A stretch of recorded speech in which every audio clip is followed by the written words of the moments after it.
What's up, everybody? I'm Becca Scott, and this is Save Point, and today we are playing Crimson Vow, the latest set from Magic the Gathering. And boy howdy, I'm gonna eat a burrito too. That's the truth. That's the truth right there. How are you doing? Please shout out in the chat. Let's see. Let me get YouTube chat pulled up. What's up? Is this a floof of a live? I don't know what a floof is, Luca, but I think that it is. I think it's definitely a floof. Hey, this whole time, I can't hear myself. Does that mean you can't hear me? Can you hear me? Check 1, 2. I know. We had a Call of Cthulhu game last night, and I turned my headphones way down. Now I can hear. I'm shouting so loud, it says InfMed. Thanks for the shout. Love the art from this, right? I know, that is Olivia Valdarin. And if you haven't seen the trailer, well, you could just watch our Save Point episode from last week. But you could also just look it up. I thought Olivia was the blonde at first. She is not. She is not. I'd chat when my cat is asleep in my lap. Tell your cat sweet dreams. Oh, goodness me.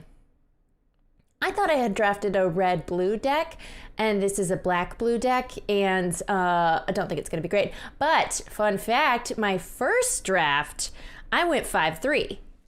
So I'm pretty excited about that. Let's see if I can show you what I did. It was Boros, which is white-red. And if you've never played Magic before, you know what? That's okay. I will over-explain things, as I like to do. Anybody see CV first draft? It was the very first deck, Becca.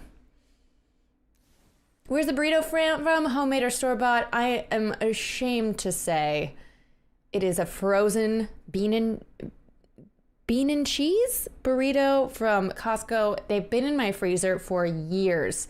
I spent too much time doing my eye makeup this morning, so otherwise I would have made my favorite turkey and Swiss. Okay, here is the deck that I played offline. Actually, I think I drafted it last week, but then I played through it offline. My head's too big. It kind of crushed, so here's what I have gathered. This is a Prince format, as opposed to a Pauper format. The cards are bombs. They're way too dope. Like, if you want a podcast that goes through each and every card in the set in 2 separate videos, one uncommons and commons, one rares and mythic rares, make sure you check out Limited Resources. They do one for every set, and I'm a patron. I eat that shit up, Marshall and LSV.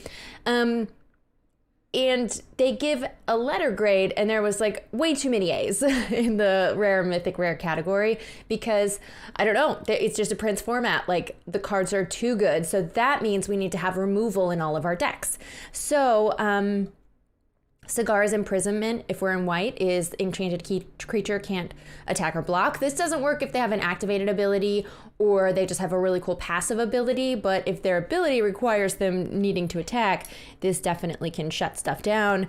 But there's good reason to be in black in this set for all their removal. There's like 2 good pieces of hard removal. One like gives things a -13. Sorry, I gotta take a giant bite of burrito. Muting.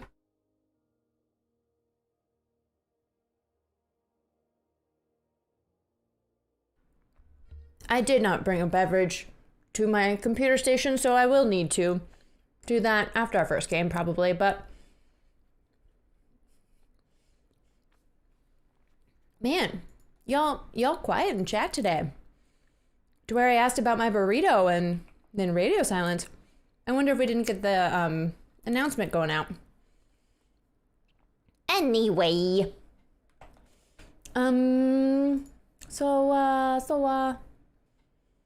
I didn't tweet. That's what I didn't do. Hold your horse. Just the one. Okay, so Magma Pummeler I think is a pretty nice like late game mana dump, although I didn't get to play it as well as I liked because sometimes you gotta leave mana up for, say, the Piercing Light. which is another little piece of removal for small creatures, or ones before they transform into something big. Let's see. Geek and Sundry must have tagged me. Oh my goodness. I'm tagged in too many other things. Find that tweet. Here we go. No, they didn't tweet me. Okay. Oh. We gotta do a picture. It's gonna be of you.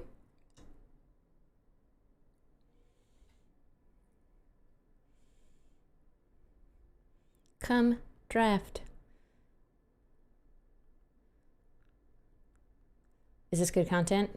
I know it is. Twitch.tv/Geek and Sundry. Okay, there we go. Now we're partying.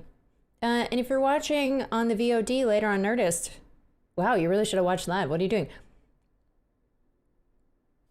All right. Anyway, this went 5-3. It was pretty dope. Now, I'm not feeling as good about my Dimir deck, but we'll give it a stab. We'll give it a stabby stab. But quickly, I just need to make sure that you can hear all the beautiful in-game sounds. So just need to do a little reroute. There we go.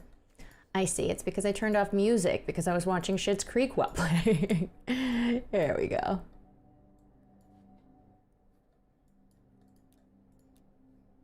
All right, let's do it. 49 more min of ramen or work? I don't know how to answer your question, Pantaloni, but the answer is always ramen. Oh. Hello, Dr. Nicodemus. Okay, well, yeah. Alert didn't go out. How strange. Muy extraño. Speaking of Espanol, episode 2 of Embrujado, Elisa Pearl running Call of Cthulhu on my channel Good Time Society, is now up on our YouTube, youtube.com/goodtimesociety. Give it a little look-see. And Elisa sings in both episode 2 and 1. So skip for the song if nothing else. But also episode 1 had YouTube just totally had an error, and so I had to upload it a second time, and so the view count is less than I would like it to be because it got split. So yay! If you just want to press play on episode 1 again while you're doing something else, making some ramen, yeah, I won't be mad at you. Where's our opponent?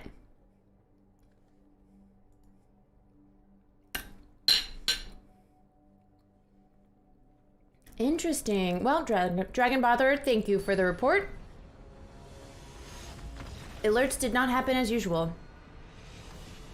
I always turn off the music in any game. It's just a thing. Dr. Nicodemus, I respect that. Me, I need some background noise. Unless I'm multitasking. What the F? I think that their internet messed up. And so it drew. But hey, that's a win for me. Oh, no, it's not. Okay. Well, fine. Let's do it again. Maybe I should have deck teched. Oh, well. Azron, thank you so much for watching the 7 over on Dimension 20. Best game I've ever been a part of. Such a joy to be in that game. But yeah, I have a Call of Cthulhu show called The Calyx. Often I'm the keeper. Sometimes I'm a player. Like in this latest installment, and there's about 30 episodes of that on my YouTube. YouTube, hitting the mic, .com/goodtimesociety. Okay, oh, this card is dope. Look at this patchwork crawler. 1 and a blue zombie horror. I can pay 3 to exile a creature card from my graveyard and put a counter on it. Now, a lot of my stuff I might not want to exile because you can bring stuff back. There's a lot of graveyard recursion in this set, but not in my deck. So that's basically what my graveyard is for the patchwork crawler, which I will play out last because unless I have other dead stuff, it's not worth it to me. So even though it's my 2-drop, we'll just be holding out. The first thing we'll play is probably the Courier Bat. When it enters the battlefield, if you gain life, return up to 1 target creature card from your graveyard to your hand. Dang, that would be better later too, but whatever, we gotta get something down. I mean, honestly, my hand's dope, so long as we don't miss on land drops. I wanna eat this burrito. Let's go, Swamp.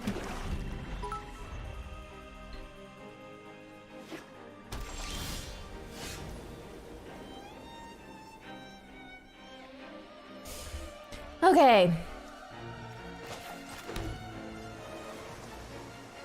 Nah, bruh. I'm not playing that crawler. That's gonna die. It's gonna get put in that cage where it can't attack or block. I don't want that. They're playing blue-white. Hi, Chaotic Looney. Hi, Critter Nation. Hi, Bobberty. I've never played Magic, but I love the artwork in this new set. Hey, never a better time to start. You can always draft. I'll teach you how. I can do it good sometimes.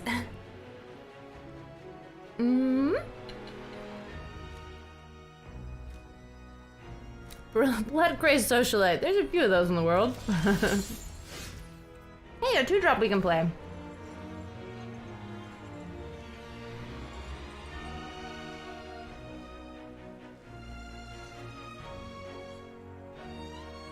Okay, so this card is insane, but I need to pay 6 mana for it to get insane.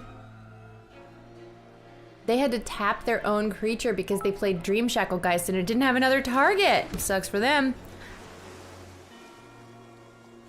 I think I'm gonna play the bat. Next turn I will play Fell Stinger. Now I'm gonna exploit, which means I kill one of my creatures. I sacrifice one of my creatures and I'll sacrifice the courier bat after I've attacked. Or maybe they'll just trade right here. Anyway, if I can do that, then I will choose myself to draw 2 cards and lose 2 life, because I'm at 20 life, and life is a resource.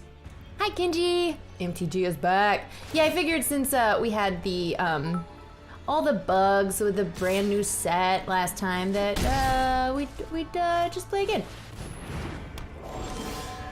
Binding Geist. They got a lot of ghosties. When it attacks, target creature an opponent controls gets -2/-0 until end of turn, and then they can bring it back and have that stick onto a different creature as an aura. So that's no good. I think I'm just gonna swing in for 2 and then play Fell Stinger.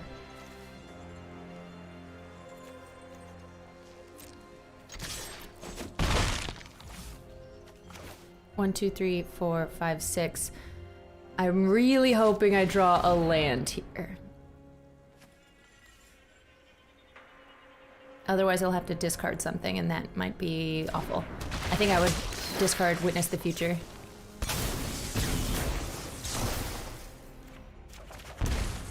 Okay, we're in trouble. That's bad.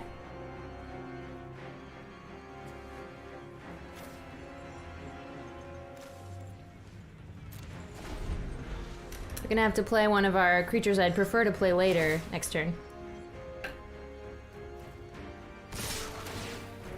Oh, okay.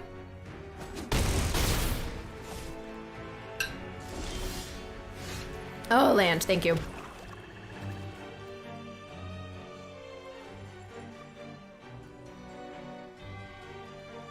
I'm down to 9 life, that's bad. Luckily I can exile to gain 2 life. We're playing a Diregraph Scavenger for 4 mana. Zombie Bear, naturally. Uh-oh, but they have a counter spell. Oh no, they're gonna counter it! Alright, I'm dead.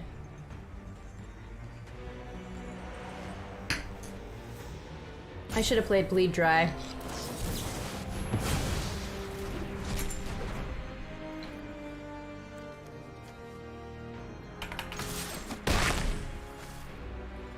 Because they can tap my thing, there was no reason to leave up Fellstinger.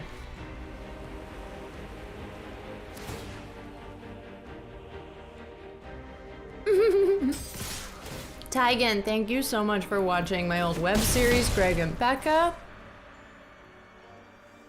I don't know if it even holds up. I will not be watching it again, but I appreciate you. Bleed Dry, yes we will.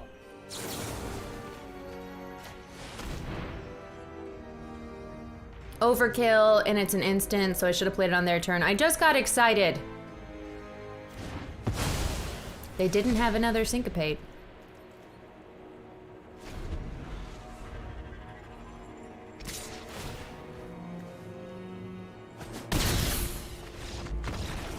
Look, this deck is gonna suck. Should we just...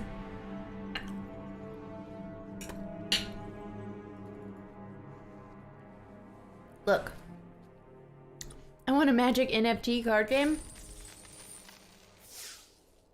It is. What do you mean? These are definitely NFTs.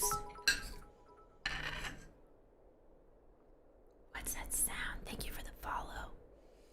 All right, we're gonna lose one more time, and then we're gonna build a whole new draft deck. Probably Rakdos, maybe Gruul. Just kidding, I don't know what seed I'm in. I'm just calling out what's best in the format. Okay. This is it, this is it, this is gonna crush.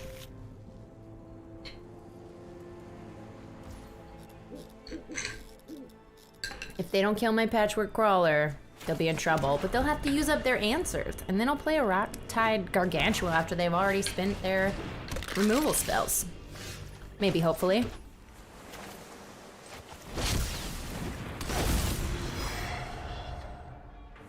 Hi, Geoducks. You puke 3 times at the concept of NFTs. Look. Rare, scarce digital goods are our future, so we gotta deal with it now, you know? Get with it, or... It's like holding out from getting a smartphone. I think we're gonna play the Biolume Egg, because it's a defender.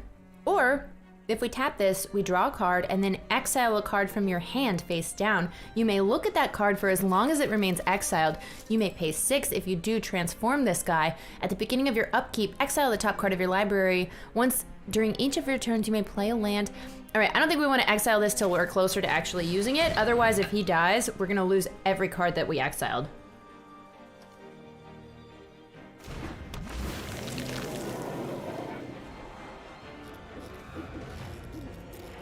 If we get our 4th land, we can play Bleed Dry as needed.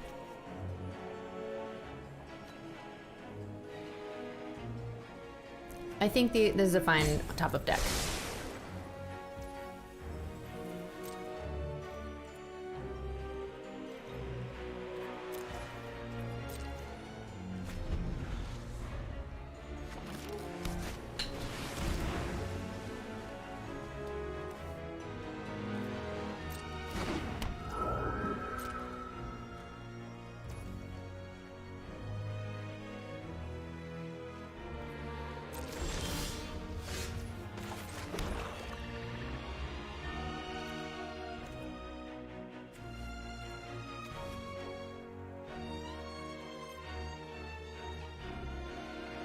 Do I have to hold on to Bleed Dry till they have a bomb?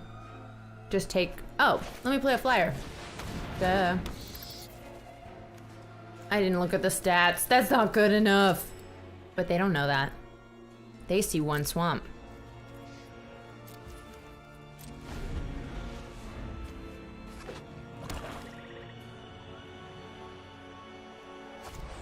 Is there a 1 black pump spell? Reveal my hand. They played it at full cost. Dang it, this sucks. They're about to grab my Bleed Dry.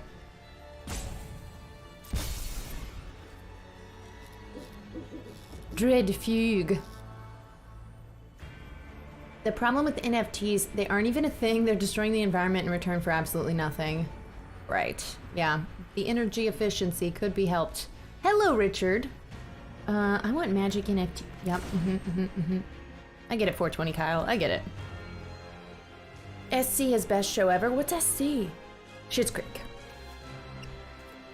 Yeah, I went out with my bestie to maybe start doing some shopping for Christmas gifts, and she kept buying everything that was Schitt's Creek related for herself, and I was making a mental note to go back and get it for her later. But you know what? Didn't happen. They got rid of my Rot-Tide Gargantua. That was stupid of them. Maybe they have another Dread Fugue.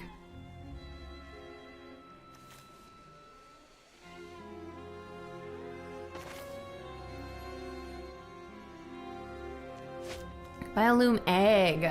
When you sacrifice it, we need something with exploit.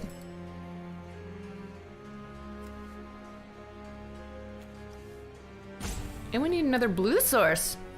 Whatever, we're a bit away. Okay. I guess we swing in for 2.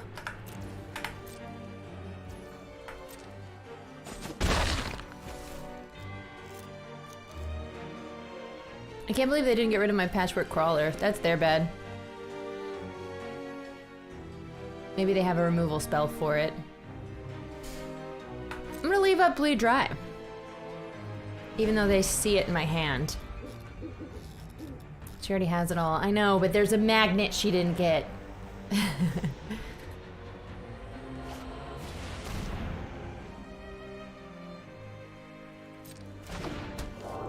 Now you're gonna make me pick with your stupid spirits? Oh, right. I can only block creatures with flying. Okay. Should I just do it? They're gonna have a bomb at some point. I'm not interested.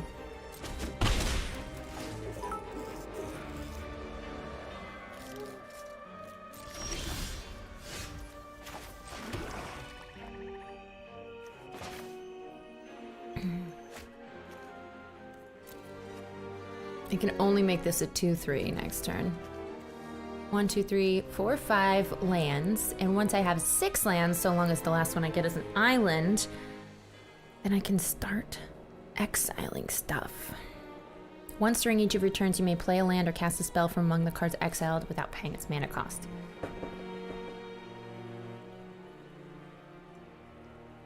Yeah, okay. Well, let's get this Death Touchy boy out there. And then maybe we'll draw an island. And then we'll transform Jacob. And then we got this game.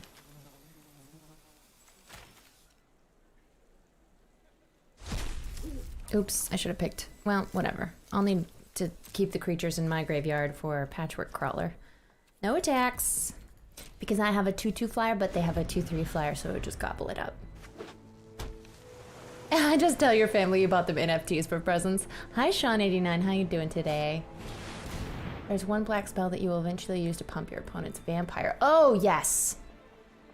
I forget what that one's called. I was trying to remember. I actually have that in my card pool, but it's not in this deck. Because I don't have any vampires. I hate this. They're taking my graveyard.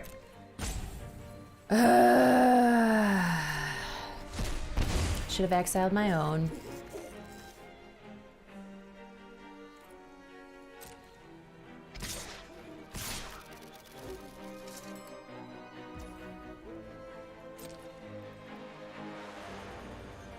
You know what? I'll take 4. I don't care.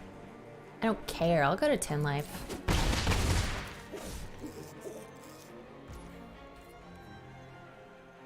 Island, island, island, island, island. Doomed Dissenter.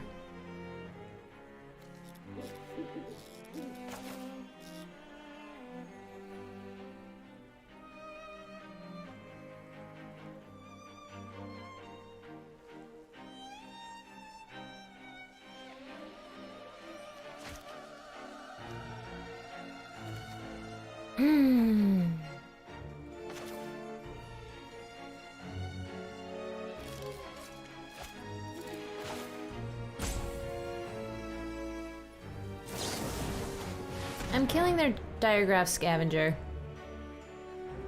And I will get in for 5. They're gonna get in for 4. I'll go to 6 life. I don't know if that was smarter, if I should have taken out a flyer, but whatever.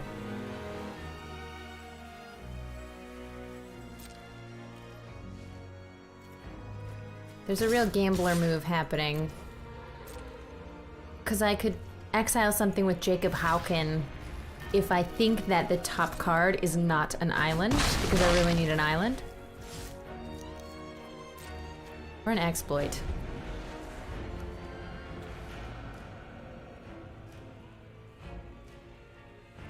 Hi, Migs Bosun. I think it's called... Oh shit, that's a vampire and such an idiot. Yeah, that's exactly what the card is called. It gives +2/+2 to a vampire and -2/-2 to anything else. Oh, jeez. Okay, put your 113.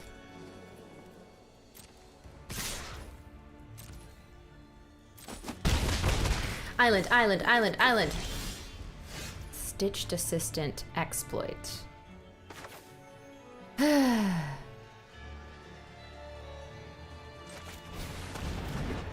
We shall sacrifice our egg. Once we do, it will come back transformed.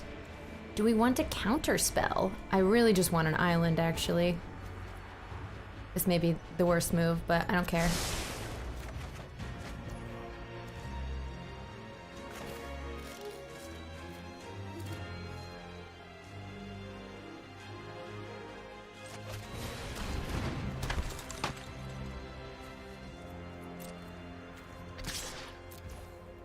We gotta start pinging them.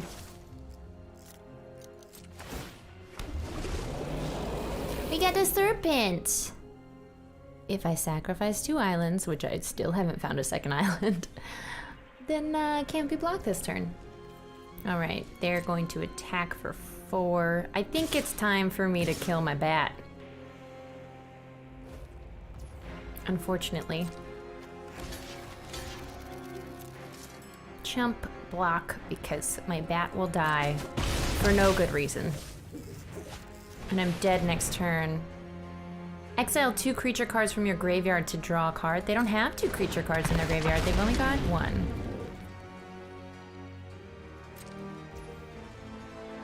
Now it's my turn. Do I dare exile a card? If this is an island that I exile, it's gonna be the worst luck in the world. But if there's an island underneath it, we're stranded on 1 island. Okay, should I do it? Don't do it. Play it safe. This is very important. I'm doing it! Okay. Exile a card.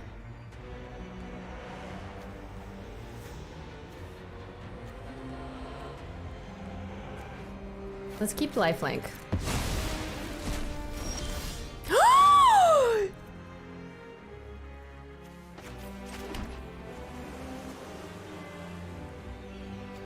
It's not good enough because they've got 6 in the air, but I'm still just excited.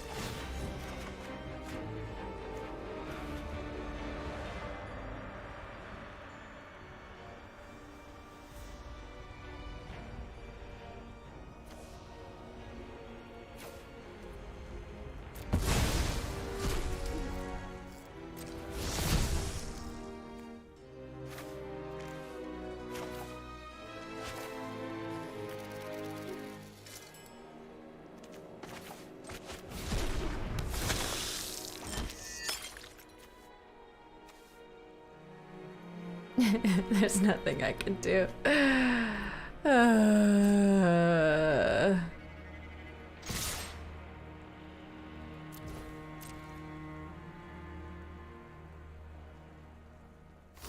Hey, at least we made the right bet by exiling that first card.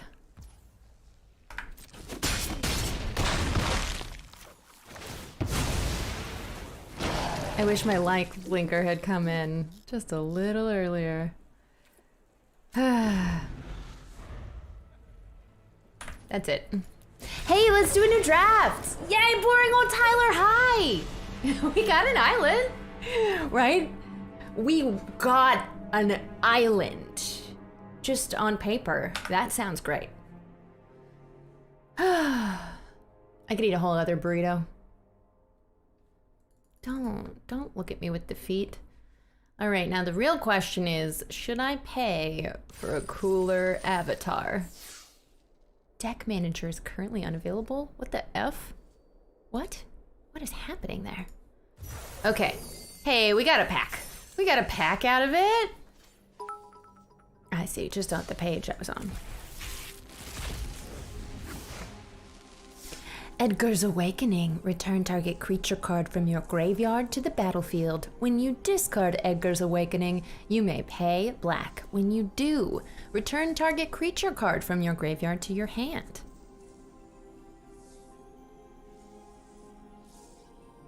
Wait a minute. So you could just discard this card if you have an ability to discard, and instead of paying 5, you pay 1 for the ability. That's kind of bonkers. Lunar Rejection. Return target wolf or werewolf creature to its owner's hand. That's so specific. Or you could pay 4 instead of 2, and return target creature to its owner's hand. All right, black and red are the best colors in the set. Red being the best. So just keep that in mind. We're gonna do a drafty draft. Avatars. Oh my gosh, I gotta get Olivia Voldaren, don't I? Do I not? I do. Except Soren's also a babe.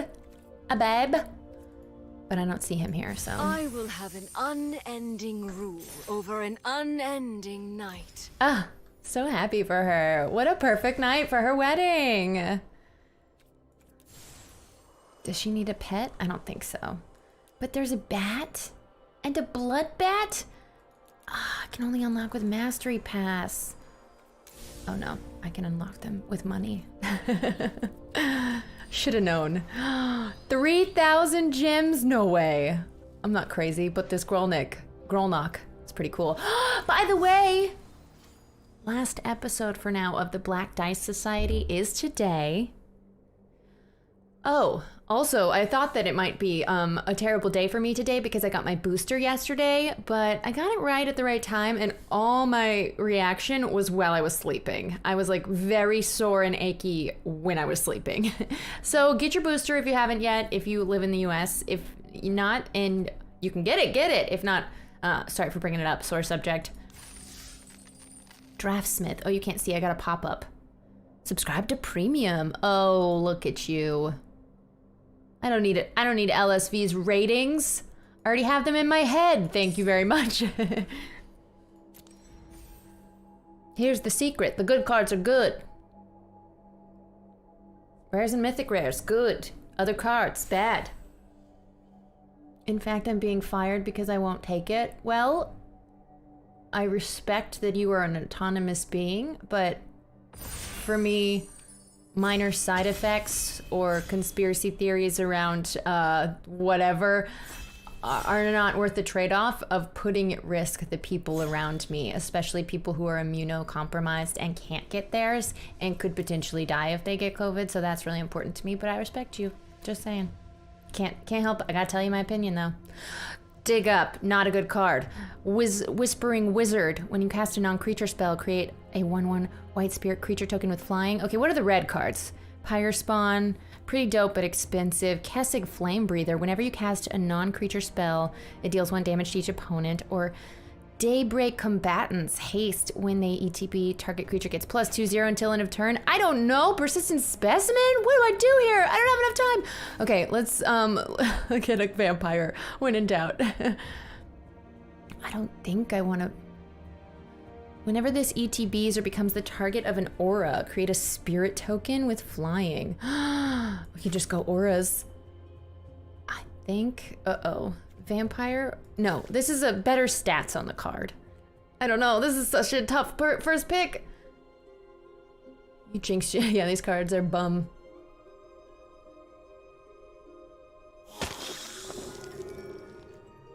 Old Rutstein. This is a really cool card, but Golgari is not a powerful color combo. Human Peasant. When Old Rutstein ETBs. I know what this card does. I'm not going to read it. Blood Crazed Socialite. Ballista Watcher deals 1 damage to any target every time a creature dealt damage this way can't block this turn? Yeah. Activate Draftsmith, please.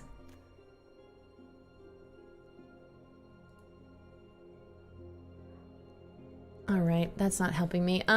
Skulking Killer only gets -2/-2 if they're the only creature on the opponent's side, so that's not great. Training though, and I've already got a white card.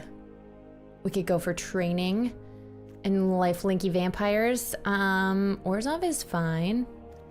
Oh, We got rankings here. Ragged Recluse, Instep. If you discarded Transform. Odious Witch.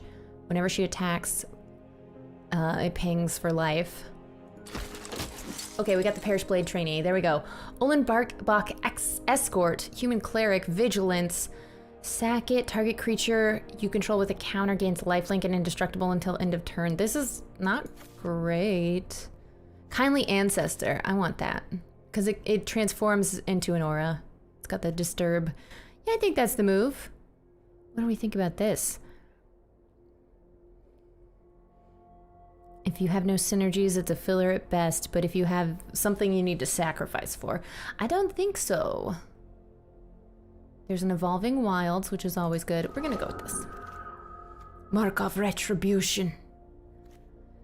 Heron Blessed Geist. Pay 4 and exile it to create 2 spirit creature tokens with flying. Activate only if you control an enchantment. But we're going enchantment heavy, I think, so that might be good. The Ancient Lumber Knot. Each creature you control with toughness greater than its power assigns combat damage. Hit with its butt if it got big butt. I don't think I want to splash green for that. Desperate Farmer is awesome. And it's cheaper. I think that Bad is solid if you get the ETB and amazing if you don't get the ETB and amazing if you do. You don't need about 1,000 to play this. If you have 3 or 4 sources of life gain floating around. Okay, well that's pretty cool. I think I want the Desperate Farmer because I like when it transforms. It's very exciting. Bleed Dry. Yeah, we just gotta take the removal when it comes. Period.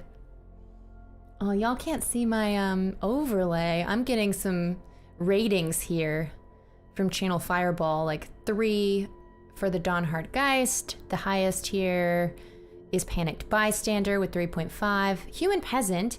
When this or another creature you control dies, you gain 1 life at the beginning of your end step. If you gain 3 or more life, transform this. And Cackling Culprit. When this or another creature dies, you gain 1 life, pay 2, and it gains Death Touch. Hell yeah. That's the card, baby. Except Fierce Retribution is pretty clutch to, I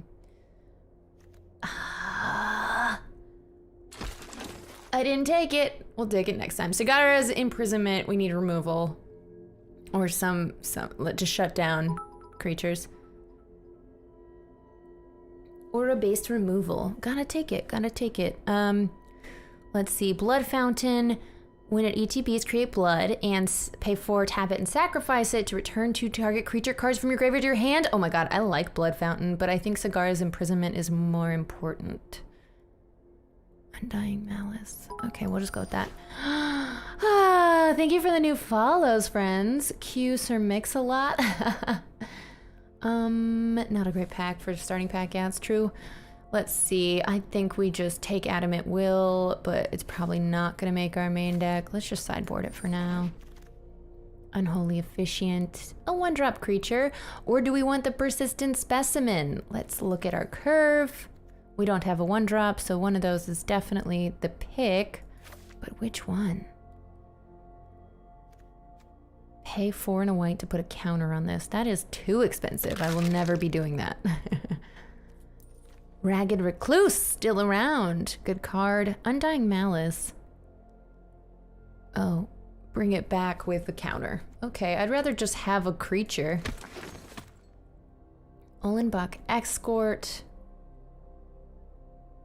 As long as you have enough creatures that get 1/1 counters, this will trade up in mana and net you some extra life. That's a great deal for 1 mana, and this will be a headache to play against. Plus, it makes moving all in on training up a big creature even better, which is an effect those want. Oh yeah, if we're going training, I need to get more trainees. Nebelgast Beguiler. Ooh, always nice to tap things. It's a little expensive. I guess that's what common does. Oh, no, you're not gonna be my big card. Nurturing Presence. I actually like this card. I'm not mad at it. Whenever you cast an enchantment, gain 2 life. Okay, we're going life game, baby.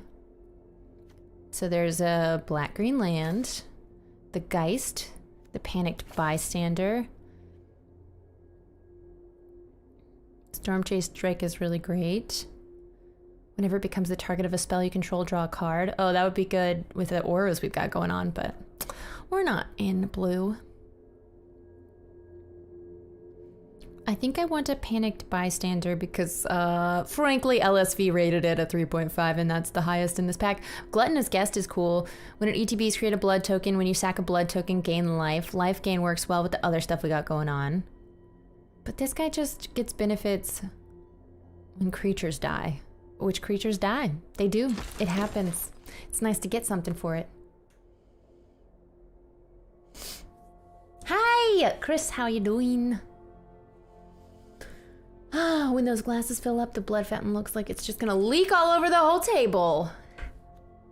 Kindly Ancestor is a pretty good one. Foreboding Statue.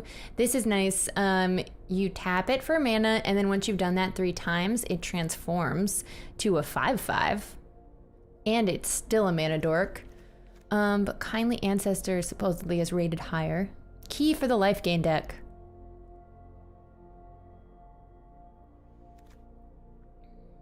Destroy target artifact or enchantment. There's a lot of enchantments in this set. The Bloodcrest Socialite is great, but not as good as the Kindly Ancestor, I don't think. Let's just... I do love the Mana Dork. Takes a while to flip. Turns into a nice threat. Honestly, I'll take it if it comes back. Wedding Invitation. Draw a card, sacrifice it, target creature can't block. Oh, I thought it was a different card. Okay. Maybe the Gluttonous Guest. Militia Raider can't attack alone. When it attacks, tap a creature. Ooh. That's kind of nice in my deck. Oh, untap target creature. Yeah, that's cool. I don't know. Gluttonous Guest is a better card overall. Let's get that, and then the Socialite will be there if we need some synergy for that blood.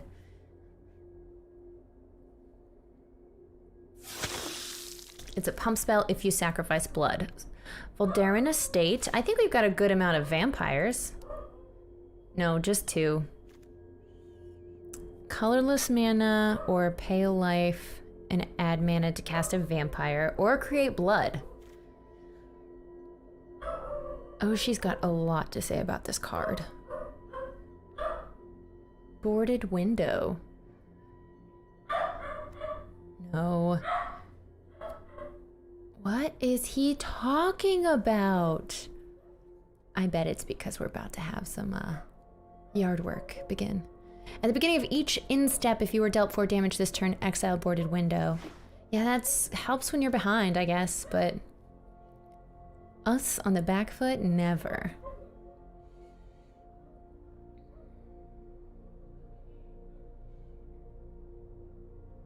Like chocolate fountains, they don't get much better in multiples, is what LSV wrote. Love it. Let's see. Do I want the 4-drop creature? I kind of like how cheap and low our stuff is right now.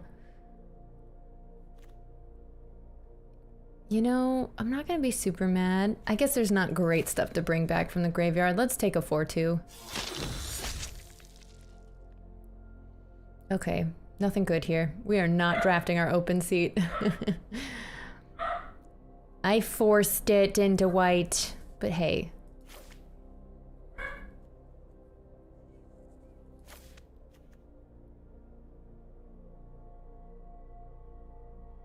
Man, maybe I would splash green for the Sigardan Paladin. I mean, might as well draft it with nothing else good. I could splash green. I could be that person. Let's take a Heron Blessed Geist.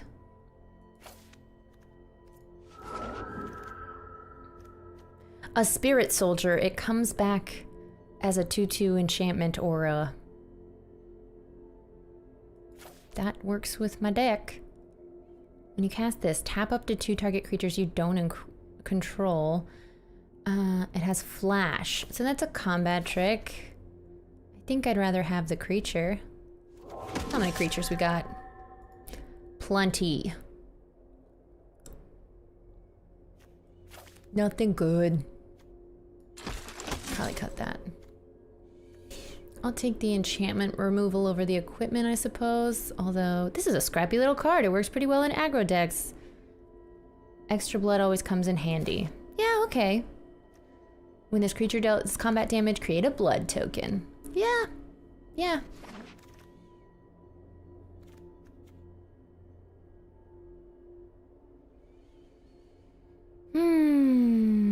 Definitely not playing any of those.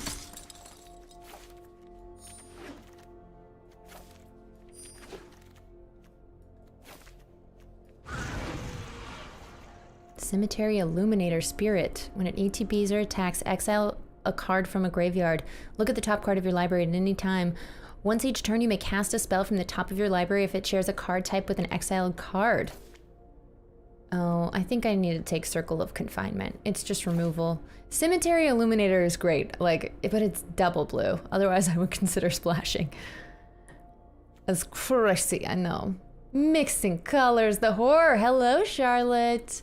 We're looking at pretty cards. Yes, that's a wild Oshi you hear. Catapult Fodder. At the beginning of combat, if you control 3 or more creatures that have toughness greater than their power, transform it. Pretty good card, but then again, exile target creature an opponent controls mana value 3 or less. 3 or less. I guess that's a lot of cards. Fleeting Spirit. Pay a white to exile 3 cards from your graveyard, and it gains first strike until end of turn. That's kind of pricey. Discard a card and exile it. Return it to the battlefield. Exile it, return it to the battlefield under its owner's control at the beginning of the next end step, so it just never dies.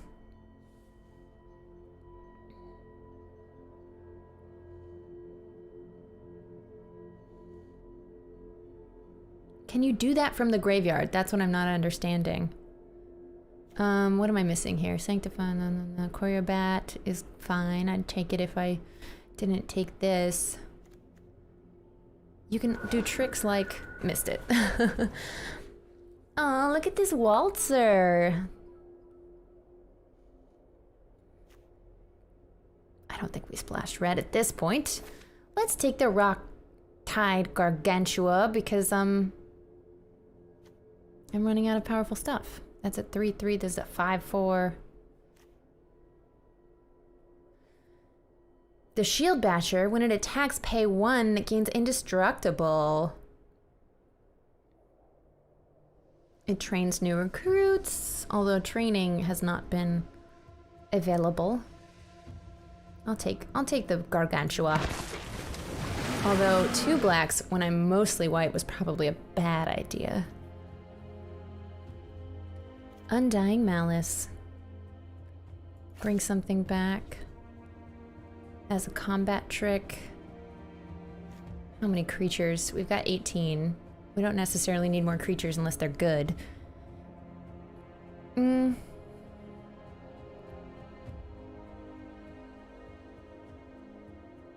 don't know. I guess just Undying Malice is fine. Circle of Confinement, I'll take it. So exile with value 3 or less until this thing leaves the battlefield. When an opponent casts a vampire spell with the same name, you gain 2 life. Supernatural Rescue, Parish Blade Trainee. Ugh, I want the trainee. I'm very sad. Do I take the trainee over the Circle of Confinement? I mean, 3 mana. If they drop a bomb, it's not gonna be 3 mana. I don't care, I just want the Parish Blade Trainee. Oh my god, take the better card, Becca. There's another one. Fuck me. Traveling Minister. This is a great card that could have won me games had I not ignored it in previous games. Tap it to give something 1/0 until end of turn, and you gain life. If we are trying to gain life for any other payoff, always good.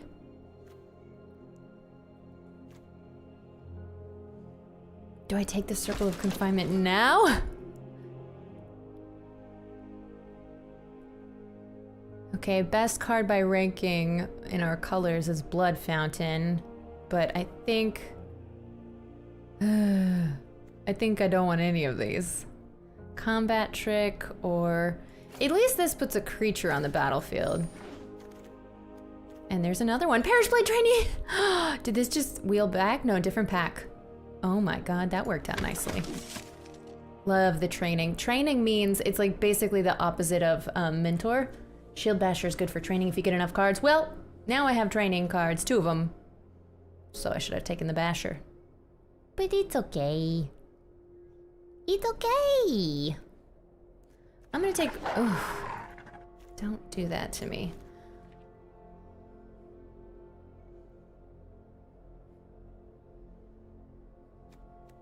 Bat. I like to bat.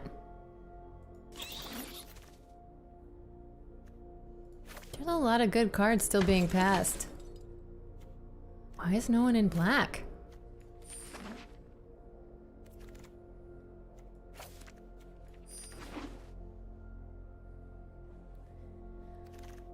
Okay.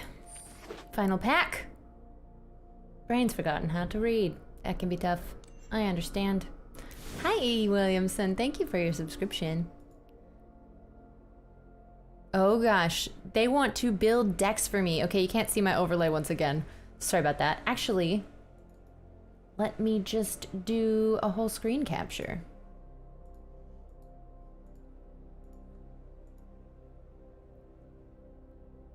Display capture.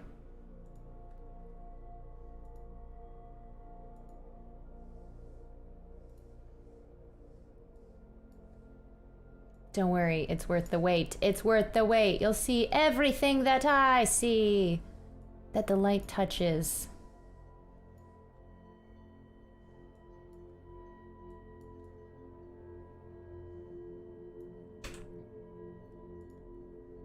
There we go. Now you can see the overlay instead of me just promising that it's there. Make it a little bigger. Okay, so the deck recommendation. I think we want the Orzhov, but it also gives me the build for mono white, and it just auto builds. I mean, this feels bonkers. Am I even doing the work? It suggests to me what to get rid of. You think remove the killer? No nurturing presence, huh? No knife? Just gonna do what it says and then we'll see what happens. Well, that's one short. Adamant will. Do I dare trust this robot to tell me what I need? Let's see what we left out. The 1/1/1 vigilance. That can give something else indestructible. I mean, that's kind of as valuable as Elsiette of Life's Bounty. Have to head out to get dinner started. You're seeing a local production of Into the Woods? Dr. Mechademus have so much fun. Ugh, local theater. So good or so bad, but with Into the Woods, you know what you're getting. It's much easier to learn to play through something like Arena. Oh, what did Connor say? I don't get Magic. I think it kind of sucks. But I think that you only think that because you don't get it. You know, your second comment was negated by your first. Hey, we can get it together. I'll explain it. Robots can do math better than us. Yeah, it's true. I think this is from 17 Lands. Okay, so our bombs, I guess? We don't have any bombs, really. But we have this lifelinky baby. Oh my gosh, but I have so many things that gain life. I need to draw this card every game. If you gain life, you can pay 2 to draw a card. That's how I will win. I don't know. Let's just not worry too much and play it, huh? Let's just make sure there's nothing awesome that I left out.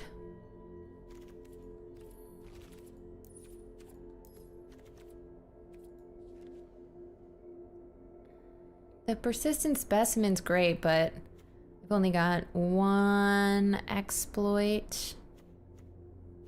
It's great if you have a lot of exploit because you can just pay to keep casting it from your graveyard. Yeah, but that's my only exploit. And honestly, to make them sacrifice a creature, I would dump most of these small creatures. It's a Guardian Paladin. We didn't grab any other greens, so not worth splashing.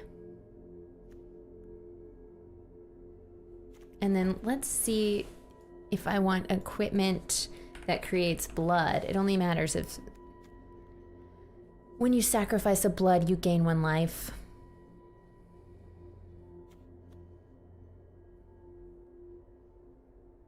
Yeah, don't really care about it. Okay, let's try this deck.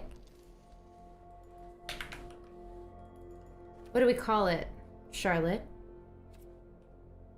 Badass selfless savior. Yeah, thank you. Thank you for that distinction.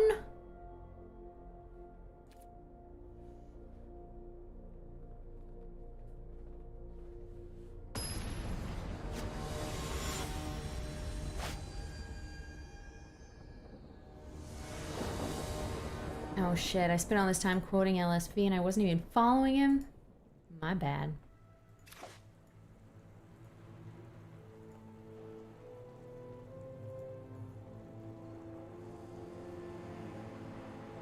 Okay. So, Circle of Confinement. This is removal for 3 mana, 3 CMC, 3 mana or less.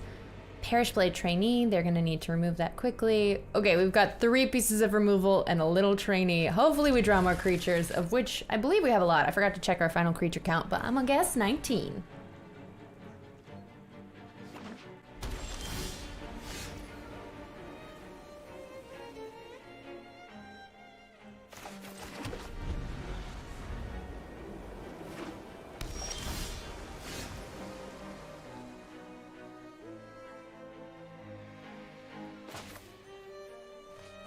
They're playing blue-white. Play my Parish Blade. Pass turn.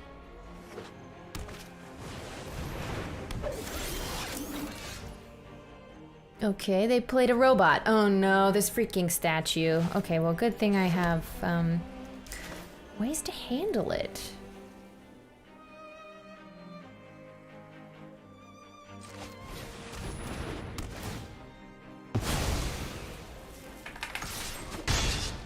Look at their sweet avatar. I don't even know what that's from. Very cool.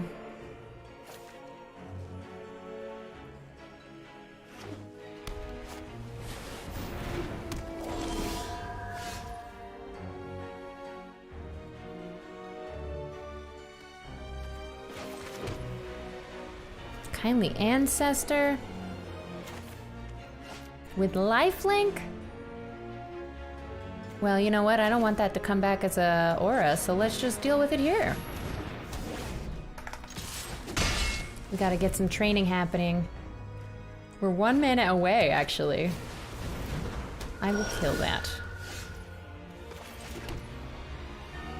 Dang, we need a second black source for the Rot Tide. And for Bleed Dry. Shoot. I guess we just sit tight. You're gonna get through with lifelink. Bummer. Cruel Witness. Cast a non-creature spell and look at the top card of your library. No! Where's our black mana? Dang it. Do I just let a creature die to get in for 1? No, I don't.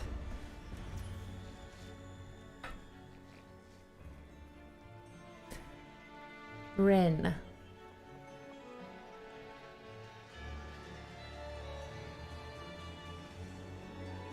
All the skill and tactics that go into drafting, and I still want cute and fluffy cards. Well, maybe we just only pick the cutest in our next draft. I'll only pick based on art. And have a 5-color trash deck. But it'd be fun.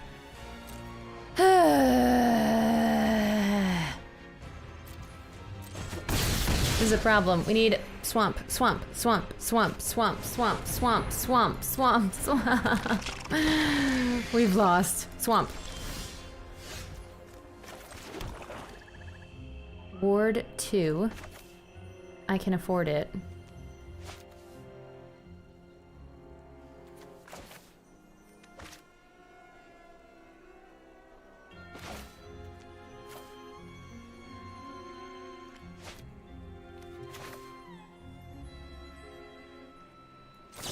Dang it.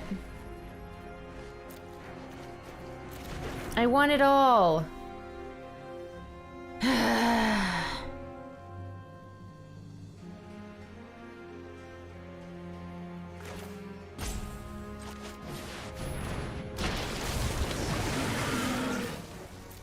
Not worth it for them to...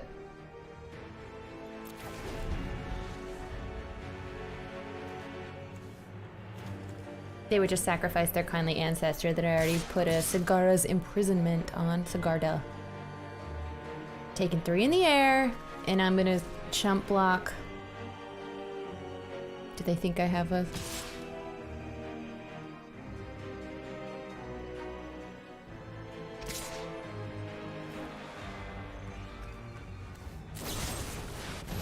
No. Oh. Boo. They're gaining so much life. Ugh.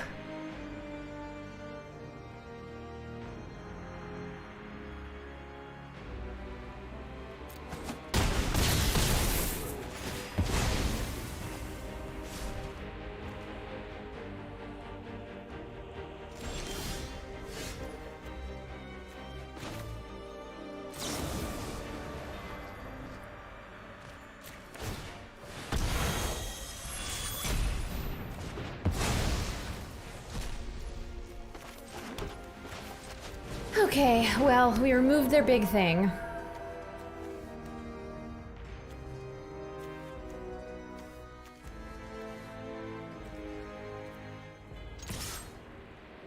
Hang them for 1? Sure.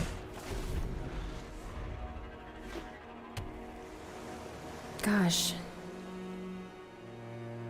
If only I had 1 mana up for Fleeting Spirit to exile 3 cards from my graveyard, and it would gain first strike until end of turn, but I'm just gonna have to trade with the Kindly Ancestor here. And then, they're gonna be able to cast Ancestor's Embrace to give their flyer lifelink. I've lost this game. Panicked Bystander. Okay, gain life when my creatures die. Nice, sure.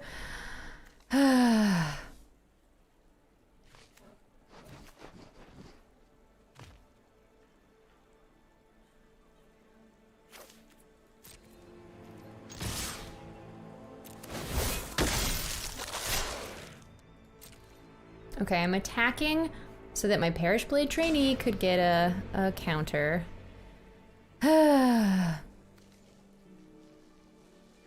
Don't care if this gets first strike anymore. They didn't block the fleeting spirit. And no, those are tapped, but there was not much I could do anyway. They're at 22 life and I'm at 5. When you cast a non-creature, look at the top card of your library and you can surveil. Cigar. Oh, my bystander's getting imprisoned. Ouch. Is the only way to get Castle Dracula to buy the packs for 18,000 gems? I mean, or buy the paper cards, but yeah. I mean, you can get the regular card. It's literally just to be pretty. I could have lived 1 more turn with the chump block, but not worth my time. Is the purpose of a 5-color trash deck just so you can collect cards? I mean, honestly, I don't think that's worth the gems it costs. You could just redeem cards individually. It kind of depends how many wild cards you have. Let's look at this deck here. I think I didn't get enough bombs. Should have just drafted every bomb.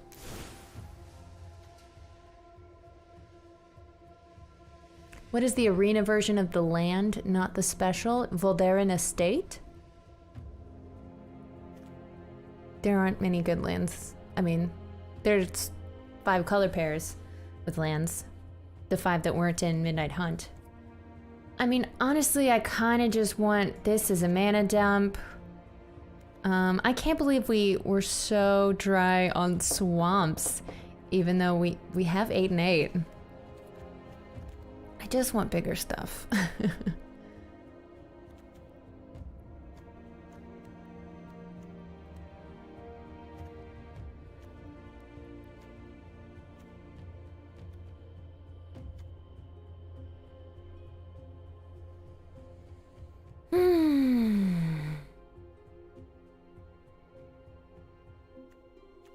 I need to look up what Fleeting Spirit does.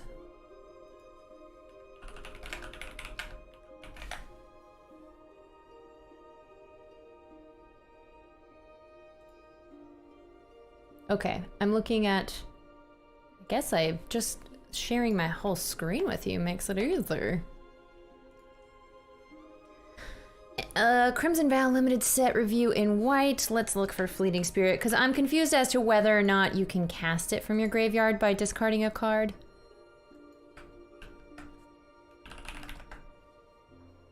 What is this little bitch barking about? This isn't nearly as good as Adanto Vanguard. Love that card. Seasoned Hollow Blade. But it still looks good. Discarding a card to blink it makes it a decent blocker at all times. I see. So you do it mid-combat so that it can come right back.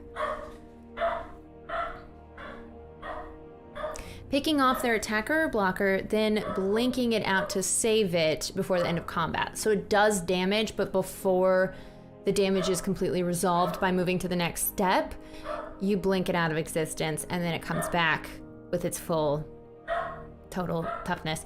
3 cards is a real cost, though. I don't think you'll be able to activate this more than once or twice a game.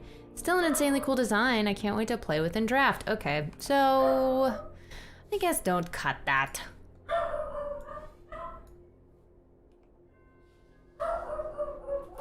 Pardon me, my doorbell is a-ringing in case I need to sign for something. Let us be right back.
Okay. That was a surprise Amy Vorpal, who told me I look very French, who just ran a Kickstarter for her album, Behold Her Dreams, comedy D&D album. Very cool. If you haven't looked up Amy Vorpal, you should. But it was dice for the Kickstarter that she had delivered here. So she was picking them up, and I ran. Chair is nude without the duct tape. Oh no, it's exposed. Amy hype? Oh, that reminds me, I did finally, after years, at least a year, made 2 new emotes for my own channel. Or rather for the Good Time Society channel, which didn't have any emotes at all. One is a Cthulhu one is a table flip. Look, it's really hard to make a good emote, I have found. Because you'll make something and then you shrink it down to emote size and it's like, wow. Nope. That worked when it was big. I do like the Cthulhu I made, though. It's got sand written very subtly and a D10, but you can't tell because it's so small. You really just see the outline of a Cthulhu. It's pretty cool. Sorry if you're watching on Nerdist YouTube because I have no way to show you these things. Actually, that's not true. There. Behold, my tiny little Cthulhu emote. Yeah, looking for emote inspiration, by the way. That's why I thought about that. I did put the badge from Kithia. Yeah, we've currently got a 4-parter D&D show happening on Good Time Society as well on Mondays. And we've got pre-tapes for the Thanksgiving week, so even though people may be traveling, there's still shows to watch. Okay. I think I want the Skulking Killer. Even though, when will my opponent only have 1 card, but...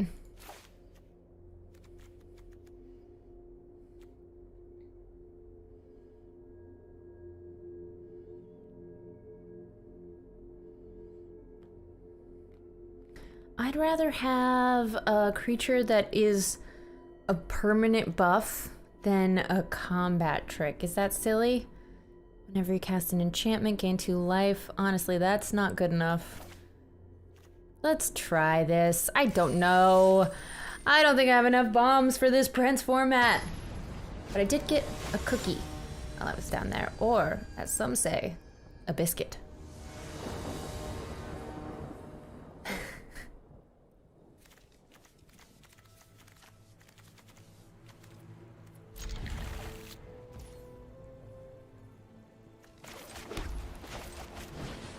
This could be our game.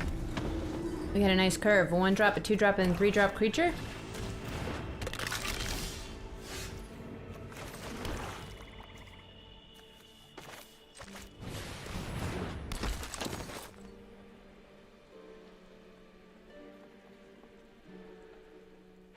Activate only as a sorcery.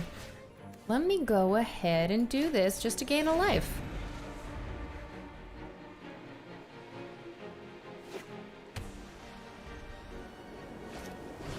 I got those 2 swamps. We're not mad at it. Vampire Slayer. Luckily, I don't have vampires.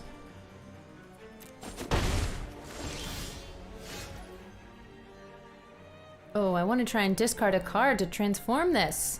Oh, that's what blood would be good for. Whoops.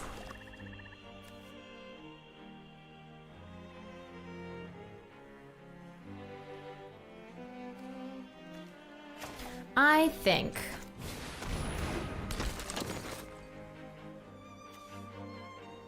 I would prefer for Markov Purifier to be played on a turn where I could actually pay the 2 for a card as well.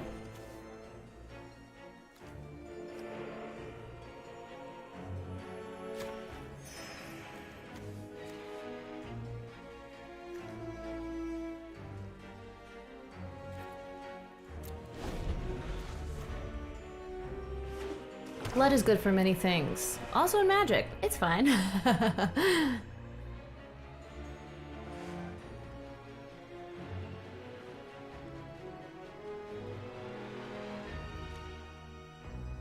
Wait a minute, what did I miss? Need to preview the SVGs. I want that emote. Oh, I appreciate the content because in the UK we don't say thanks, only sorry. Ever since I saw this one sketch, I don't say sorry anymore. It was all about how women say sorry too much.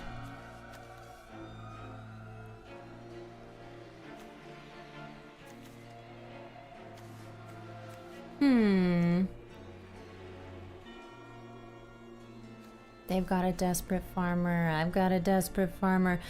Let's just play out all our stuff. And then maybe next turn we'll draw lands and we'll play Markov and then we'll do the Traveling Minister's cool thing.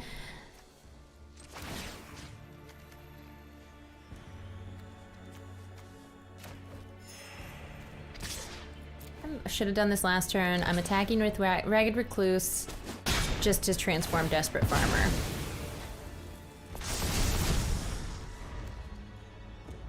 I didn't realize it would transform theirs too. Of course. Uh-oh, they got that blood fountain. I wish I had that for Ragged Recluse. Okay. They're playing white. They could do the kill target blocking thing. Do I just let through 4?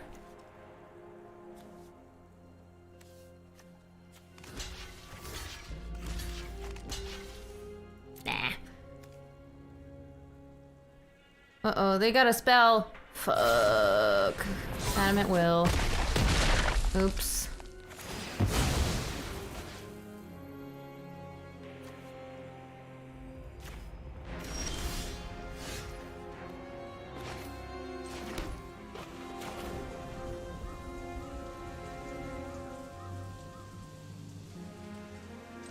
Let's draw a card, shall we?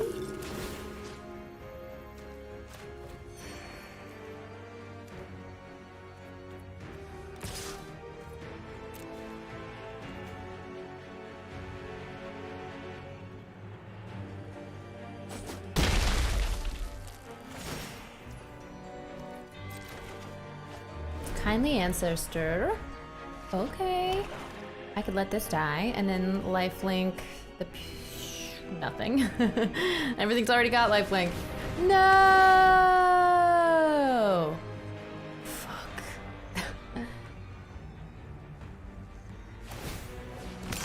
Did you see the truth about the golf planes? What? You peel it away and there's something else? No, wait, tell me, Andy, what?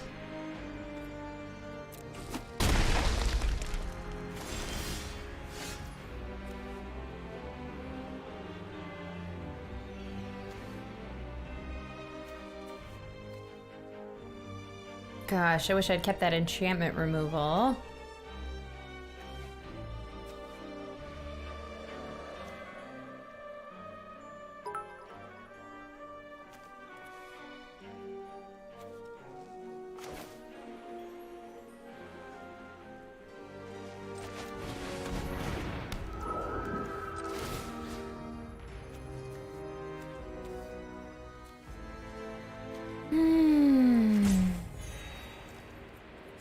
No attacks. Pay 2, draw a card. Yeah, bleed dry. Okay. Okay.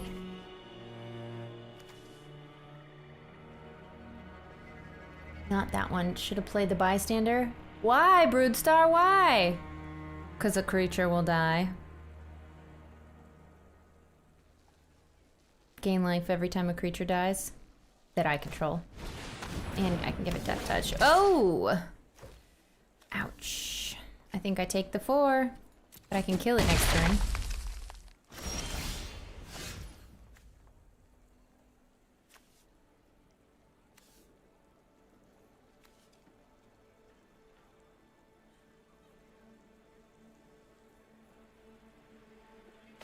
I've got 1 mana to work with. Sigh.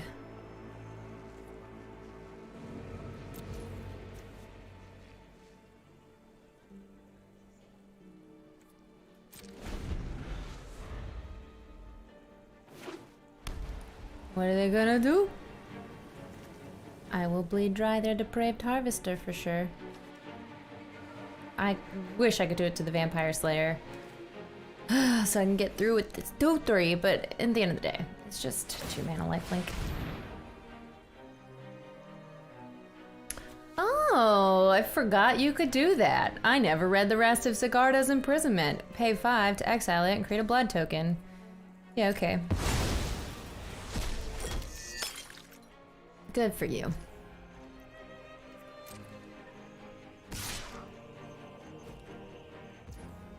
Gonna bleed you dry, baby!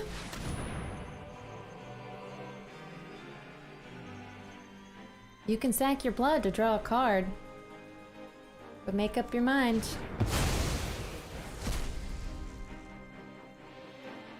Thanks.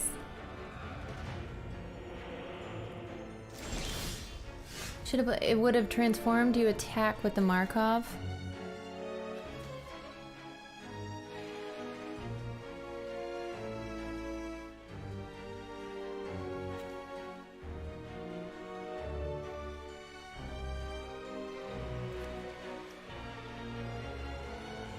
Okay. Well, do I want to transform it that badly? It's gaining me cards. Hey. I'll try your plan.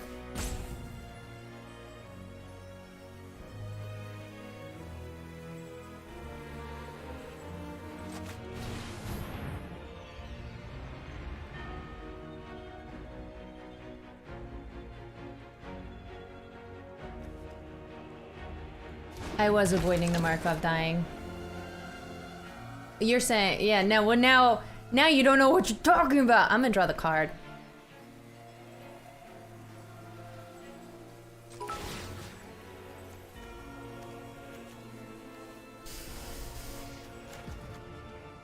Maybe we'll find our own Sigarda's imprisonment.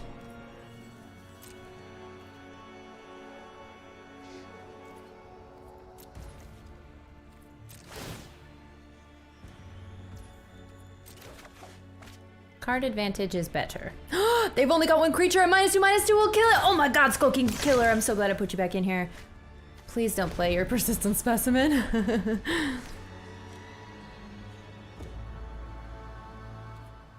I'm sure they will. Why wouldn't they?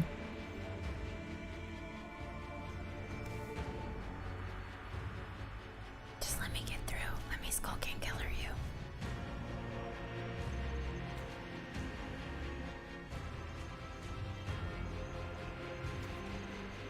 Here go! Fierce Retribution. Okay, well, we gain 1 life. Bummer. Panic Bystander not coming back. Yes, I'm so glad they chose to do that instead of playing their creature. Ha ha! Now we're coming through, baby.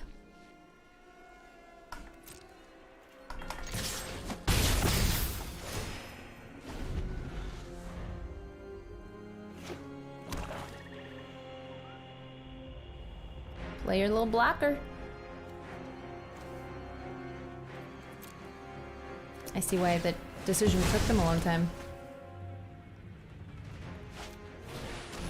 Hey, had we flipped the 3/5, it would have died to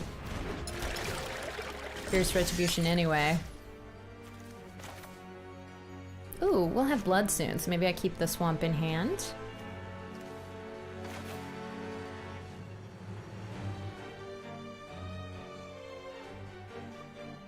They had another Vampire Slayer.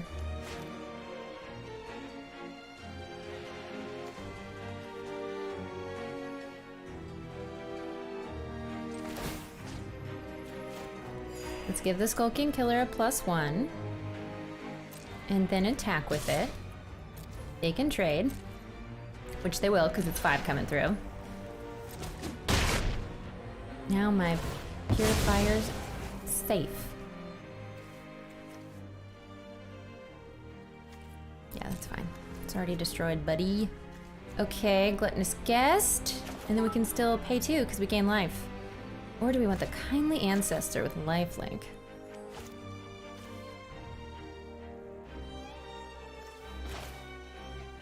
I think we'll go for the lifelink.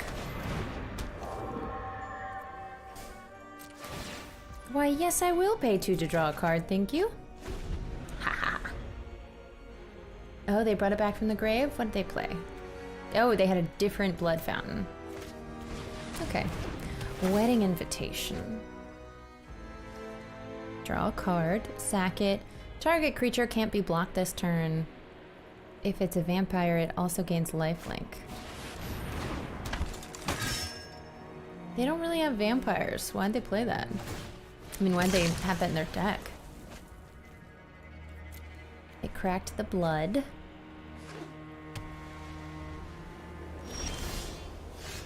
And we have a bat. We got a bat for that. They have nothing in hand, so we can just swing in with everything, and they can only deal with a little bit of it. Yeah, okay, so let's do the Traveling Minister first. Doesn't really matter, it's lifelink either way.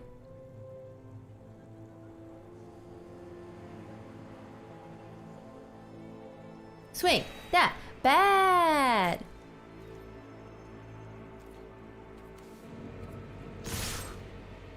Come at me, bro.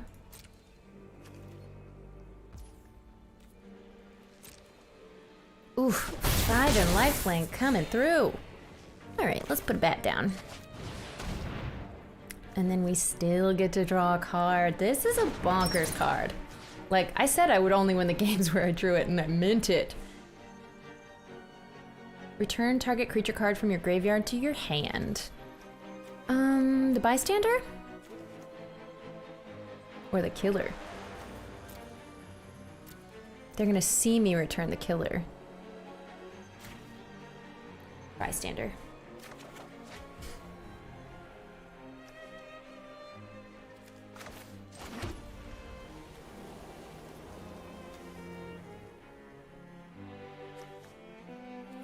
I'll wait till next turn to play it.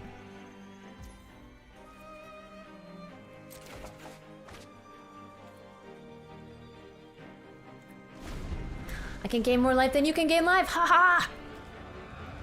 The gluttonous guest is too relatable. She looked good though.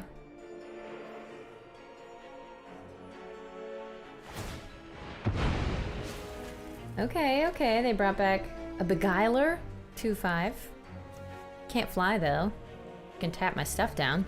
And another Vampire Slayer, annoying. The Blood Servitor, I like this art.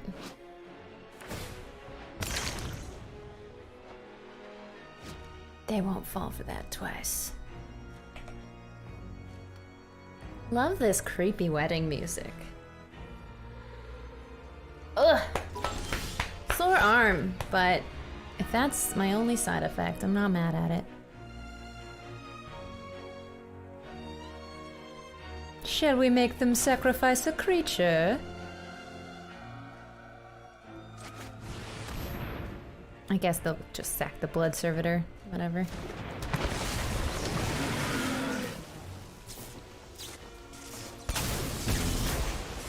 Haha! Now I get to bring that back! Ooh, I can give the bat lifelink.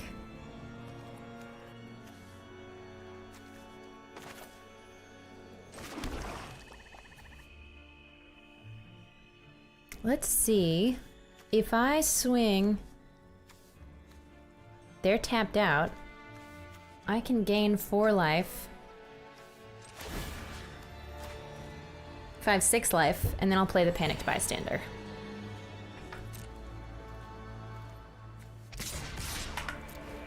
Yeah, baby, look at this! Vampy's coming in, baby! Ooh. Panic Bystander is about to transform.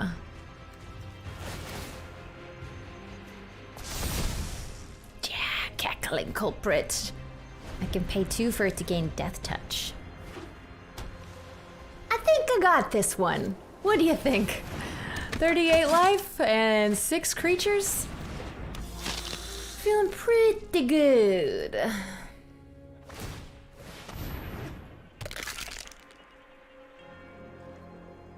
Okay, what's happening? They played a Bloodseeker. At the beginning of your end step, if you gain life, create a blood token. And transform it to a 3/3 blood-soaked Reveler at the beginning of your end step. If you gain life, create a blood token and pay 5. Each opponent loses 2 life and you gain 2 life. Uh-oh. I don't like that.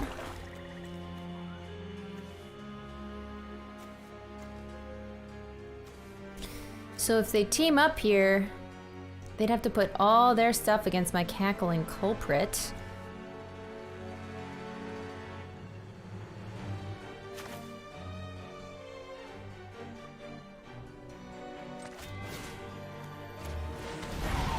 Oh, I should have put it on the Gargantua. Well, we'll swing in with the Culprit and the Gargantua. And then, see what happens.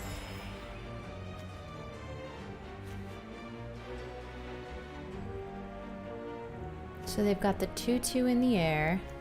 I think I swing in with my flying 2/2 as well. Because I just want to keep them on the back foot. I'm not concerned about my life total at soon to be 43. Yeah, you can trade that. That feels fine to me. Oof. Hurts for you. 44, my mistake. Okay, so now we can play Gluttonous Guest and then have 2 up to draw a card. Whew, mark up Purifier. Started playing Magic since Adventures in the Forgotten Realms, and I'm kind of new. Any tips to get good? Happiest, a stream. So you talk about it out loud. I didn't even give that death touch. That was silly of me. No, we will intern. Hey. I'm only good on certain days. So my advice is play a lot. Actually, the thing that I do that I think makes me a better Magic player is there's 2 podcasts I love to listen to. And I actually got into Magic when I was working for Magic doing the tournament events coverage, where I met some incredible people. Basically everyone on the coverage team is ridiculously talented and wonderful. And Marshall Sutcliffe, who's like the main caster voice, along with Louis Scott Vargas, who's a pro player, have a podcast called Limited Resources. And if you're interested in draft, that's the podcast to listen to. And then the sweetest babies that I love so much in the world, Maria Bartholdi and Megan Wolf, have a podcast called Good Luck High Five, where they talk about all types of Magic, and they play like fun improv games, and they're very fun and silly, and I love them a lot, and I listen to them every week. And they probably know because they called me out when I became a patron, because that's what they do, but I don't know if they know how much I listen to them. Hey, that's what happens. Your friends sometimes creeping on all your stuff, like my mom and my Star Trek The Next Generation podcast. Hush now, I'm recommending podcasts, Darslayer. I totally just passed by blockers, that was my bad. Whoops. Before my turn, I'm gonna sacrifice my blood token. I will discard a swamp. Now I get to draw a card. A fleeting spirit. Okay.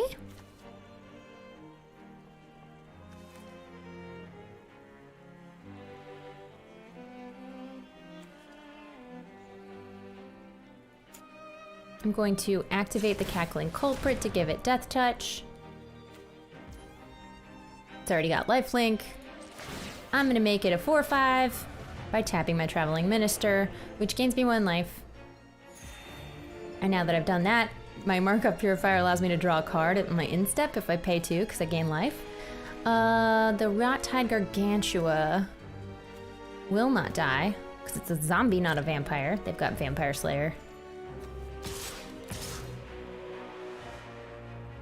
Tempted to just put this Kindly Ancestor out there, why not?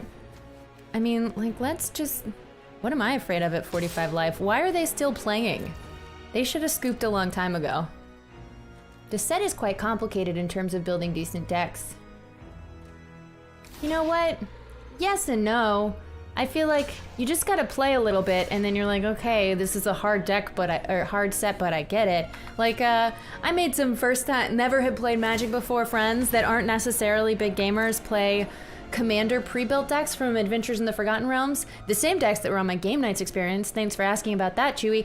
And like they totally got it and crushed with it. You just kind of gotta be willing to be patient and explain everything. I absolutely loved being on Game Nights. I've been friends with those guys for a long time, so it was but I've always been like, I don't play Commander. I would look like an idiot on your show. And then I started playing Commander, and then they were like, hey, D&D, this is your set. You want to come on? And I did, and it was great. Okay, I'm gonna play 1 more land, and then we'll play Fleeting Spirit. And now, there. Okay. You can have your little skelly boy back. I'll just play up my whole hand. Dude, you're not gonna win this game. It's just not gonna happen. I will pay 2 to draw a card. Circle of Confinement.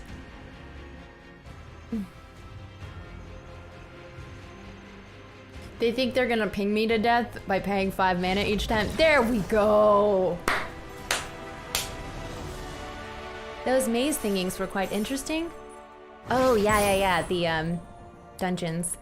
I think Becca is... Let me read my compliment out loud. I think Becca is just a genius with rules and picks up games super fast. Thanks, Chris. That's really sweet. I appreciate you. You know what? Not untrue. I do pick up rules fast, but only because I have played so many games that it's like a puzzle piece snapping into place of a game mechanic where it's like, oh, this makes sense. And Magic is its own set of that, but props to that guy for not giving up, right, Dante, right? But then again, it's like, okay, I understand all the basic core mechanics, and now anytime I read a new set, it's like, this is completely new, but at the same time, I get it. Training, every time a small creature attacks with a bigger creature, then that small creature is gonna get a 1/1 to its power and toughness. Okay, I've never seen that before, but it's like very similar to Mentor, which is the opposite. When a big creature attacks with a smaller creature, fuck, I don't know. You know.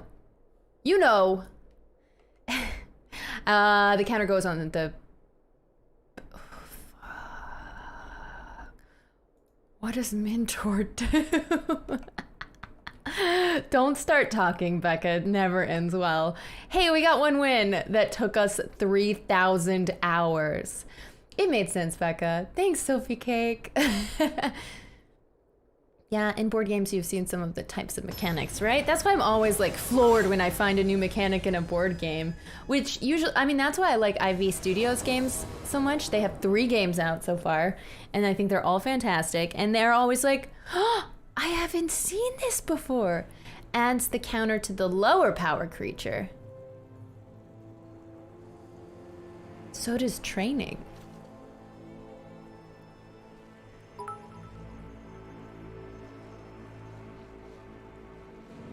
They're basically inverted, but I forget why. Now all that I can conceive of is training. Anyway, hey, look. Okay, so we could pay a life to cast our vampire spells. Should I send this back? I guess we have a 1-drop and a 3-drop if we pay a life, which I can do at the beginning of the game. We'll draw a swamp, it's fine. It's fine.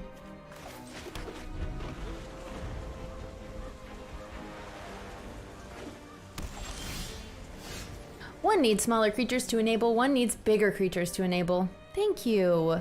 Thank you, MTG Wiz. You earned your title. I have flashbacks to the island situation. Planets are aligning right now. Is that true, Billy Laya Brown? Gosh, okay, I got it.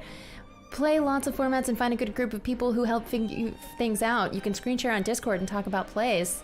Hi, Michael. Well, love it. Hey, look at that. We found the swamp that we didn't deserve, but we've got. Gluttonous Guest is not going to help us with this whole training situation, so that makes me not want to play it yet, but at the same time, it is generally best to use all of your mana. Plains video. What is this? What is this? Okay, I'll attack.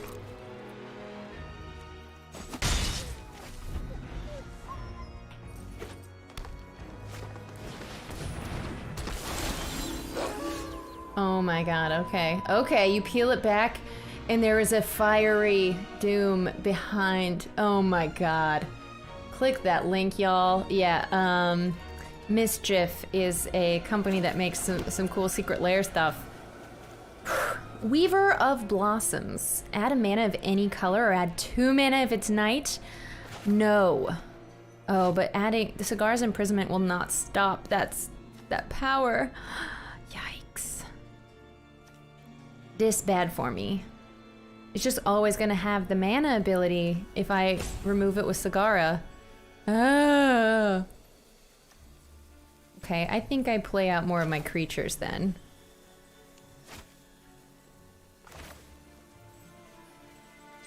No, but wait. I need to not play my next land so I can transform Odious Witch.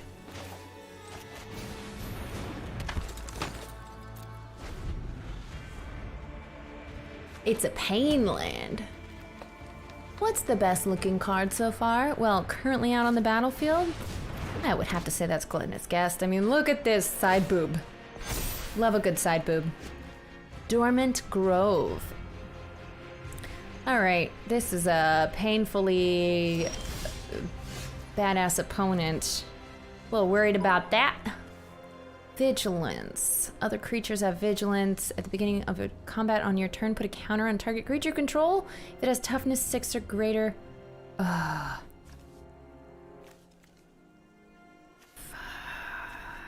Okay. Well.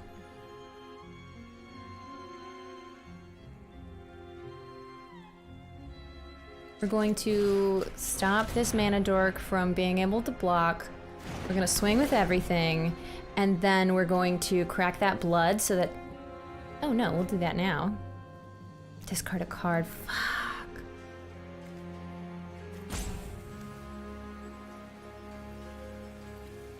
This sucks. I do not want to discard this bat, but I'm going to.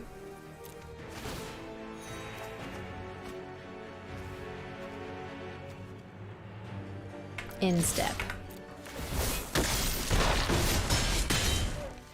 Look, they're playing a hard aggro deck, and I'm gonna have to just aggro harder than they do.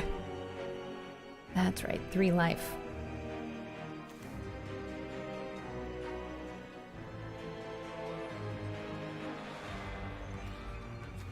I mean, honestly, the Traveling Minister and the Odious Witch together, if it can get an attack in, that's 2 life. I'd still need a life linker in order for this Panicked Bystander to transform.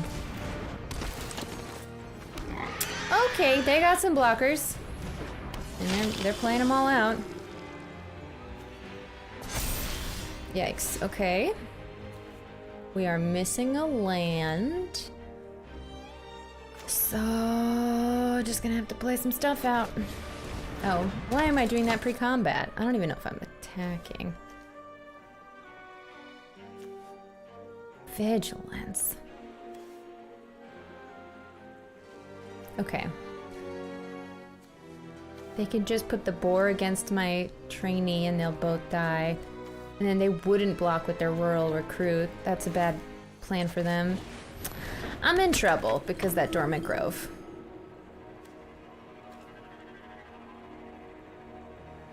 Anything I would trade the Odious Witch with?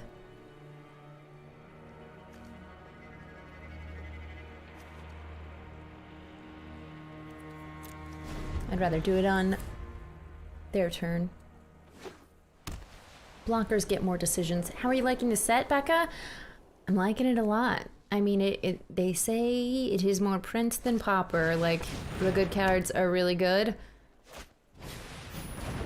Which is, like, cool when things go off, and if you don't have really bomb cards, which normally I, like, am too into... I often don't draft my seat in draft. Like, I don't go for the colors that are open. I just go for what I know is good. Yeah, it means the good cards are really, really good. Hi, Hell's Bliss. Everything you take out now gets you...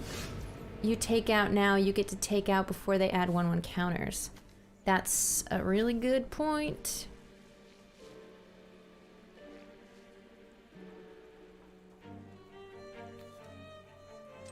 Lissai.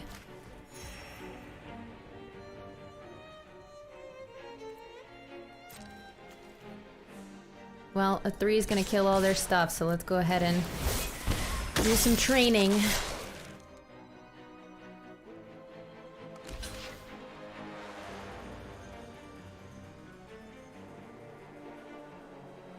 You don't even love your pig? You don't love your pet pig?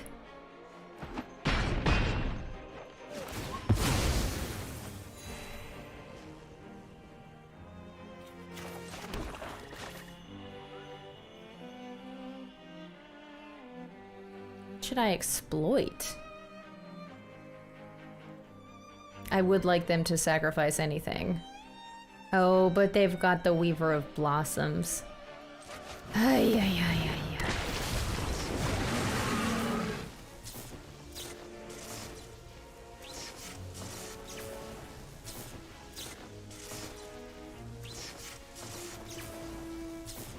I'd rather they just get one less mana, honestly.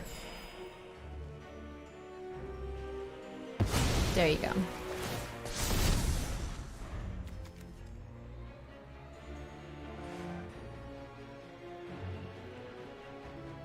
I gained 3 life, huh? I did the Traveling Minister, Cackling Culprit, and I had 2 things die. Yeah. Okay.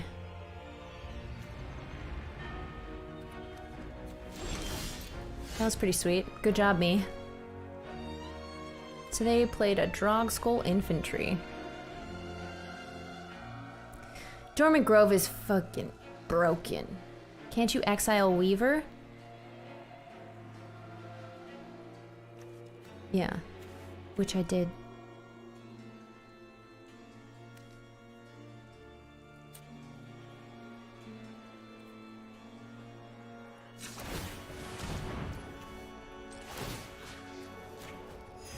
Okay, well, I'm gonna kill all your stuff.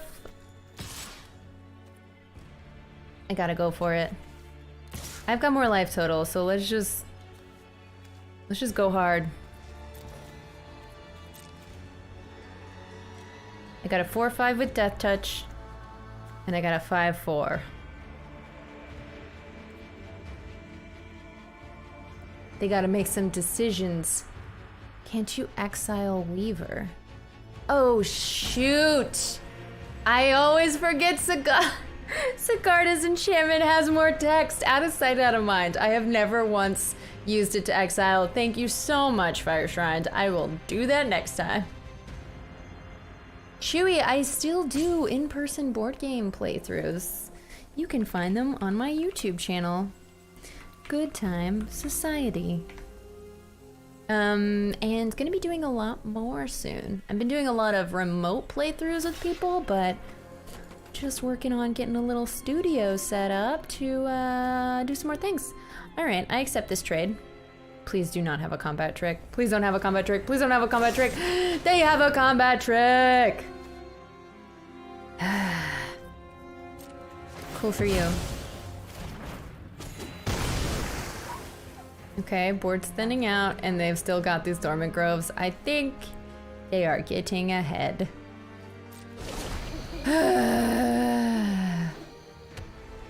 At least I have a much higher life total, but I don't know with these Dormant Groves if I can pull ahead.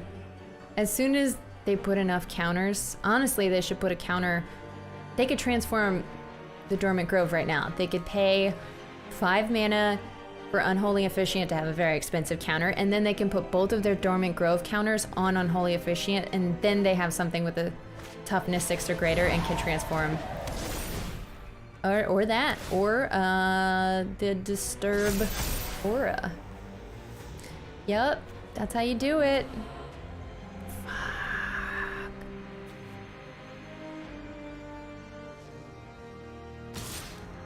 Oh, they didn't put a token on it, so it didn't happen. I only have 5 power, not 6. I'll just take the damage.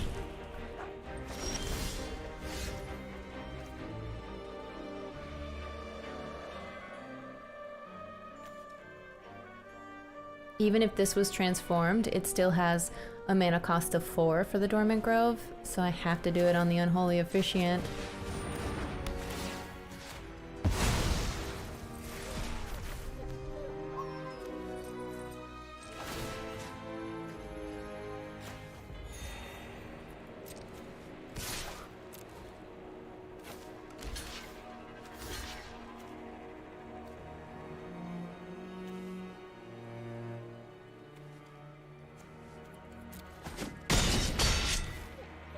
I know that getting rid of the training creature would be good.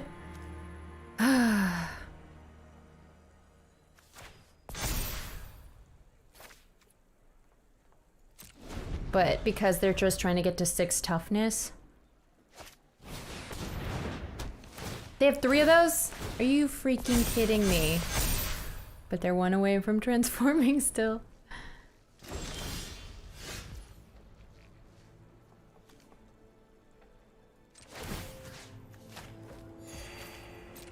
Okay, let's go! I can only activate this +1/0 as a sorcery. So I had to do it then. I think I got this. Oh my god, I think I freaking got this! And they had 3 dormant groves! Is there any chance your studio is located in Ontario, Alaska? No, it's in my guest room, which has a Murphy bed, which we have a guest coming in, so I had to change it back into a guest room for the next couple weeks. But, they didn't want 6 toughness until that last turn. They didn't get me dead. Vigilance! Bullshit.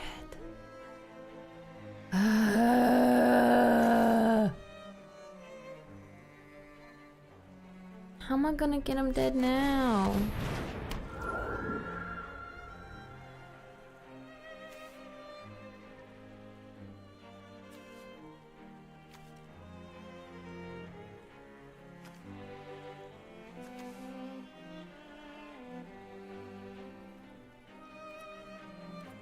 Hmm.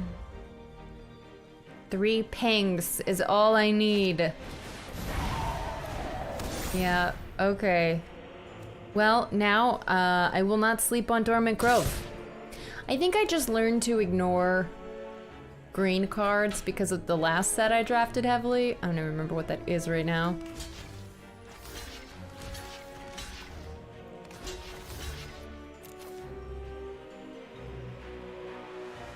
Eight gets through.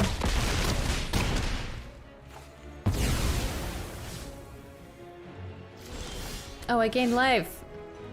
Come on. Okay. I just had to do that with my guest room. Had to move all my dirty laundry, workshop stuff. I have a bunch of borrowed Halloween gear because after Halloween, which I'd borrowed a bunch of stuff for, we shot a sketch, which I can't wait to put out, that Abria is in, and me, and it's like 2 minutes long, or 1 minute long, but maybe not. We really milked this 3-page script, but so now I have like 5 big tubs of other people's Halloween decor, and I don't know how to get rid of it, so it's a very full guest room, but yeah, it will also be the studio in a few weeks' time, starting with just a regular 2-player Tuesday that we shoot in there. Okay, well, that's what defeat feels like. Not great. Didn't love that feeling. Wish I had more cookies to deal with this.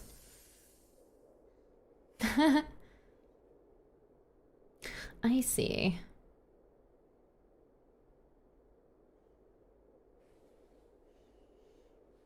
I see. David told Amy Vorpal she could come by, but wasn't there to answer the door. What a silly, silly man. 2 losses, 1 win. Not our best. I kind of hope we lose this one so that we can draft one more time. We got an hour left of the stream.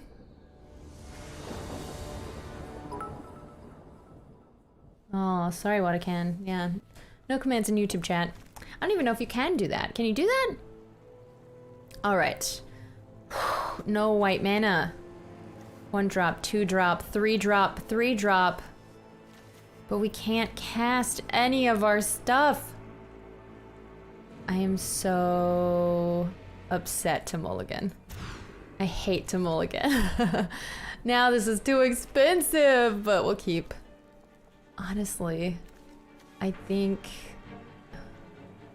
I'm gonna put back the Geist.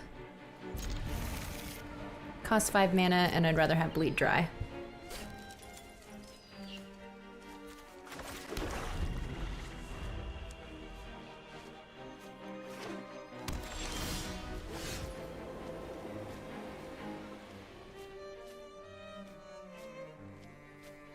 Hold on, I know it's my turn. I'm just trying to see how many people we got. Okay. Planes. Nothing. Pass turn. Gobble Day plans. Geekstronaut, you have a vending machine? I miss drafting. Neon Cow, I believe you could do it. You too can draft. All right, so we got a Parish Blade trainee, but I think it's a little desperate farmer time. But you know what? We're gonna go lifelink first because I'm a genius. It's fine. Okay, so if we play the Kindly Ancestor, the next turn we get to attack with lifelink, and before combat, I'm gonna play out the Desperate Farmer, because if the Kindly Ancestor dies, then this will transform. Okay. Cigar's imprisonment. Do I dare?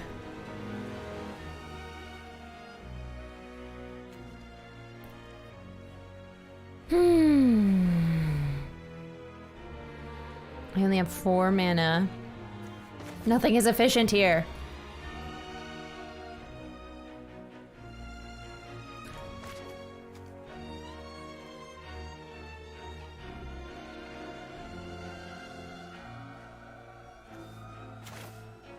We'll just sit on it. We'll sit on our board state.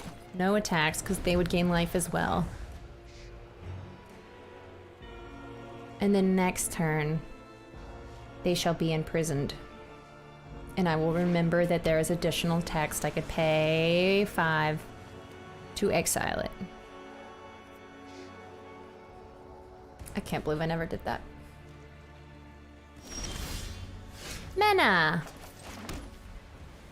Well now, seems very clear what we should do.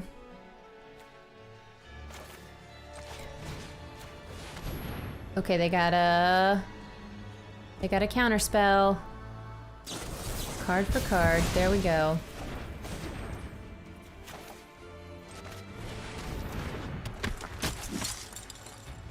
We will gain more life. No. Not worth it.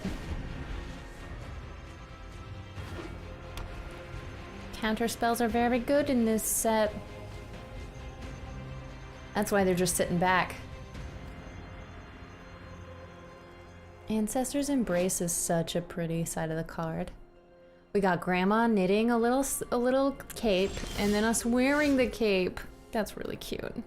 Another Kindly Ancestor.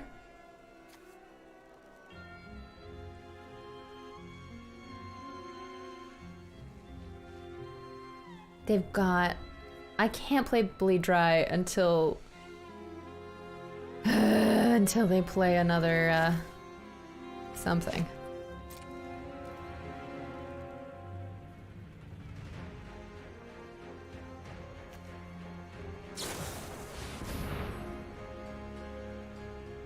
Chill of the Grave.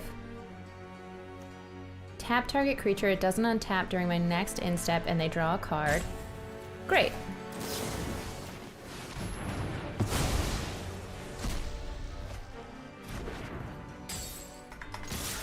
Ha ha ha.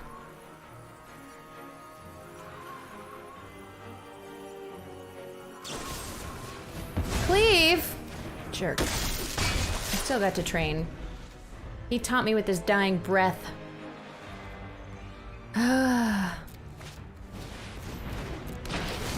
Stitched Assistant. It didn't get to exploit, so it's just a 3/2 zombie.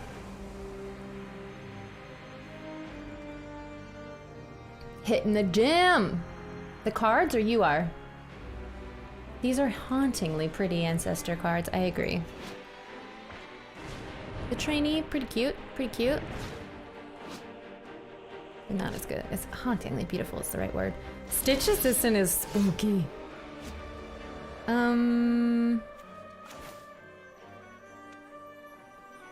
Do I trade my trainee? Honestly, given that they have nothing, I'm willing. Up to you. They've got 4 cards in hand and I only have 2.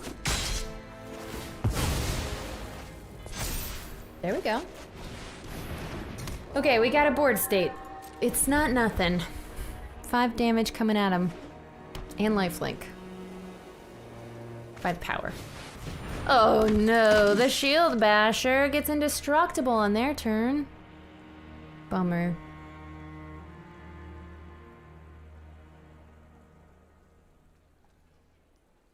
Okay, if only I get another confinement.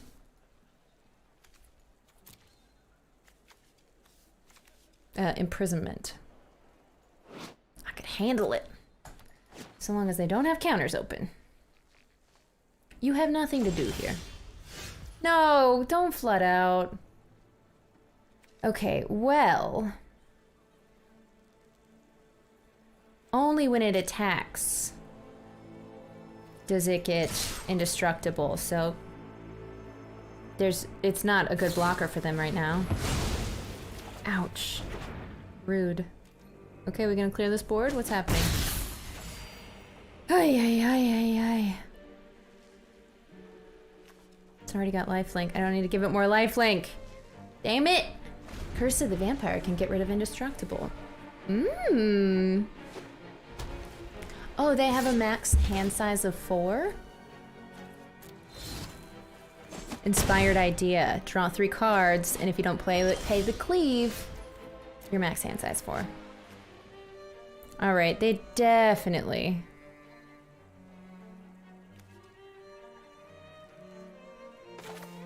they definitely have a counter spell, but what else can I do? I gotta play it out.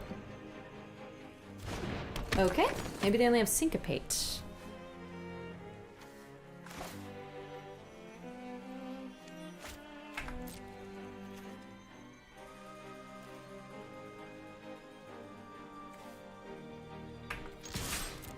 Just gaining 2 life, not 3, so it doesn't transform.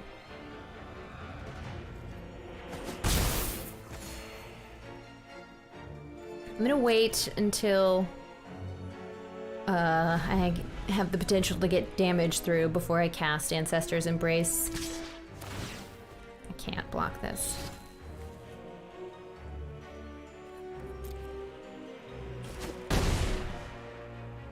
At least that leaves them wide open. I'll take my assassin. Oh, never mind.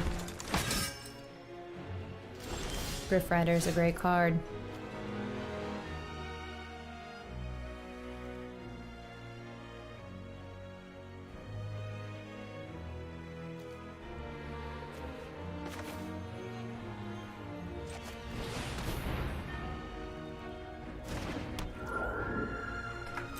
I should have played that second combat, but whatever. I mean, second main. Maybe they only have lands. Could be. They could be hitting the control button so it stops on... Ah! That's what we were waiting on. Yep. Cleave. Alchemist Retrieval. Return. They bounced my spell.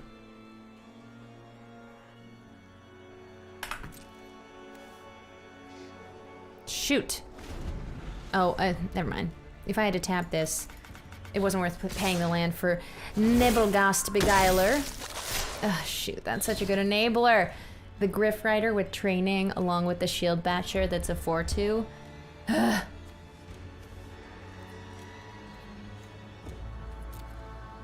Coming in for 7. Oops, I was supposed to block with the Beguiler. I'm stupid. Ay, okay.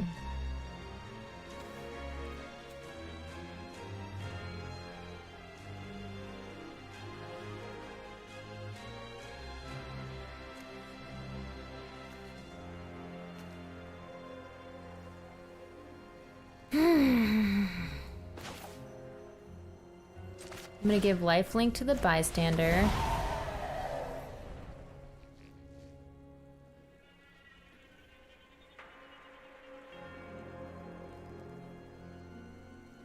And then on their first main,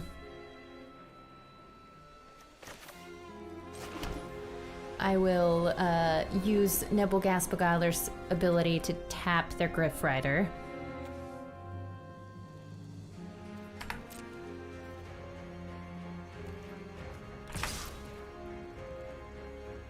I'm quite new. What do you mean by combat trick? That's not quite a combat trick. I thought I almost had an example right in this moment. Sad day, they killed my thing.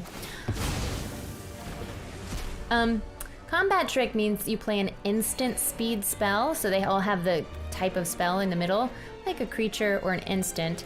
And a combat trick is an instant that like gives them a +2/+2 or something. So it you think you have the combat math all figured out, and then they change the math on you. That sort of thing.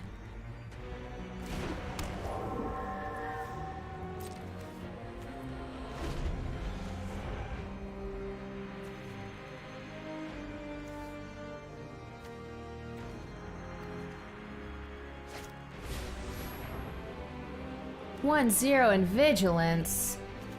Get out of town.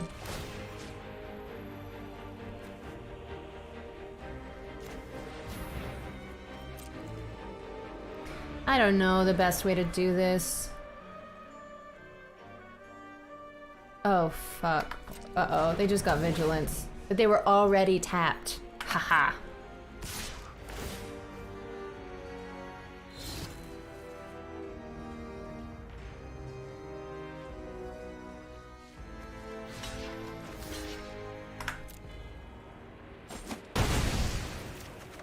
We just need a murder them spell. Which I don't know if I have. Confinement circle. Circle of confinement. Please. That's what I would like to draw.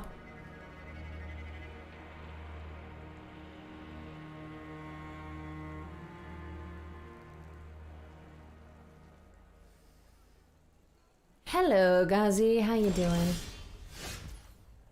So we drew a land, which is not enough to win this game.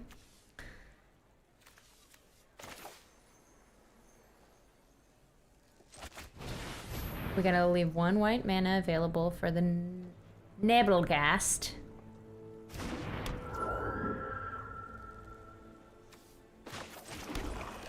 We haven't drawn many black cards.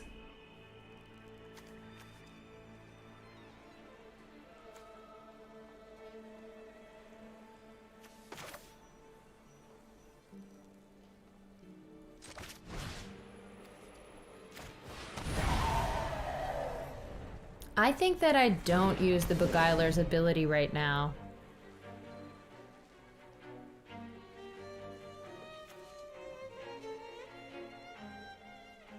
Oh, why did I just play that swamp when I had Fleeting Spirit in my hand? Anyway, pass turn. Okay. So, I'm going to do a combat. I'm going to blink out of existence with the Fleeting Spirit because I can discard a card mid-block. Okay, here's what I'm gonna do.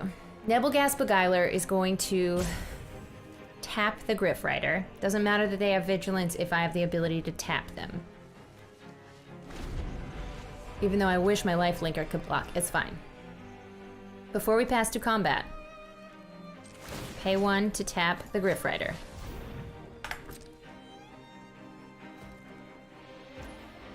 Now we pass to combat. They're gonna pay 1 to get indestructible. That's fine. Now we pass 2 blockers. We choose the blockers. I'm gonna hit the control button for full control. It'll stop on every step. Go to damage. And before damage is doled out, the opponent has a chance to do something. They get priority. Okay, before we pass to doing this damage, I'm gonna do the Fleeting Spirit's ability. Discard a card. I now exile my Fleeting Spirit, and it comes back to the battlefield. So their Shield Basher does not actually get to do damage, because the thing it was gonna do damage to disappeared. But I played my extra swamp, which was stupid. I should have kept it in my hand to do that again. Now, we have a flying bat, which is pretty cool. Vigilance, flying, training. Okay, so they have training means another greater power. Okay, unless they have a combat trick, this will save me.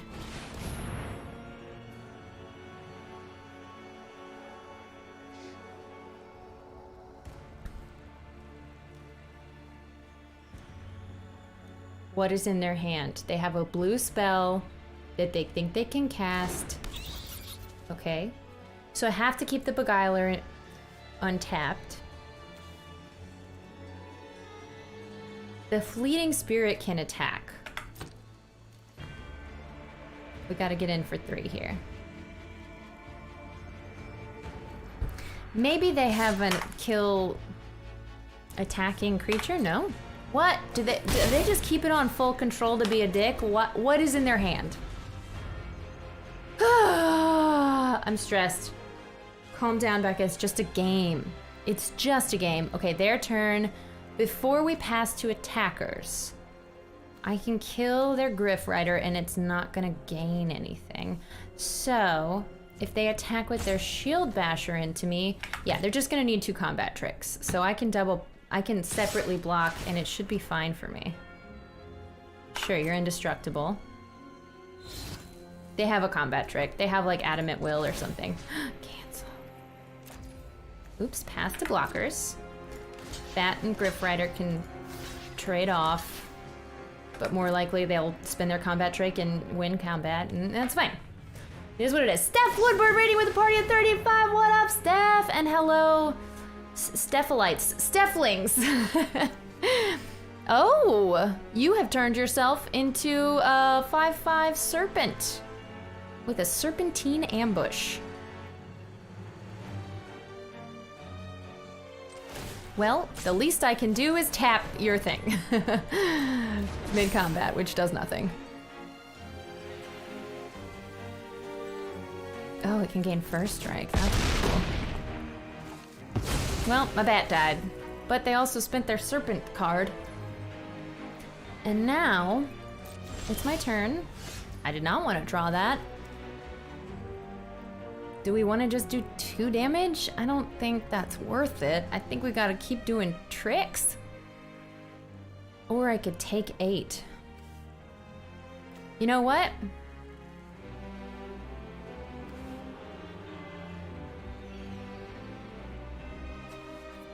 We're gonna attack with the spirit. It's a race now.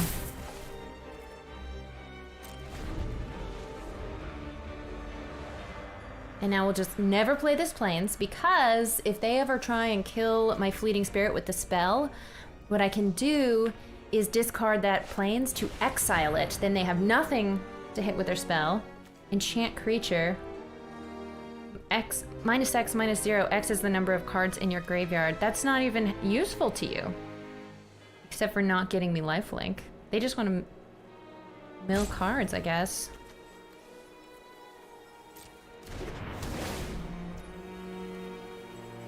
Mm-hmm.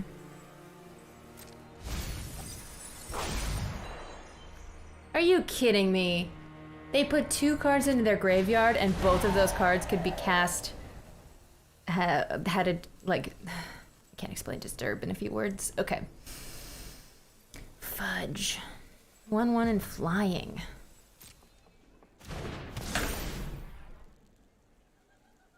Well, we can't let that happen.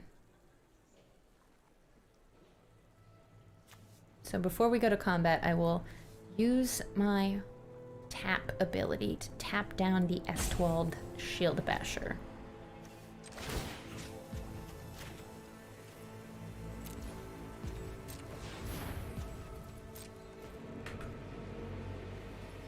Sure. 4 flying. Let's do it.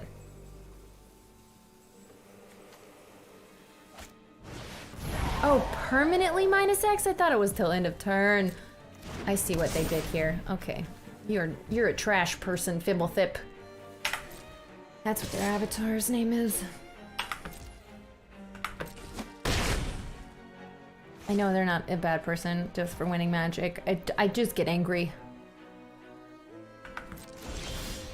It just permanently gets flying. Get out of town. And I drew a swamp.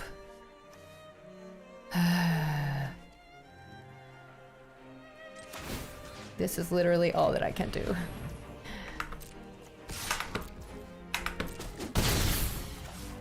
They're gonna do 10, and I'm done. Ah! Friendly game of magic is an oxymoron. You're not wrong. All right, friends, we have 40 minutes, and we're gonna do a whole new draft. Time for a table flip? Thanks, Pantaloni, for utilizing the Good Time Society Twitch emote. Much appreciated. Oh, did Steph say something? Steph! Ah! You're so pro. This is a pro speak. That's the voice I give you in my head.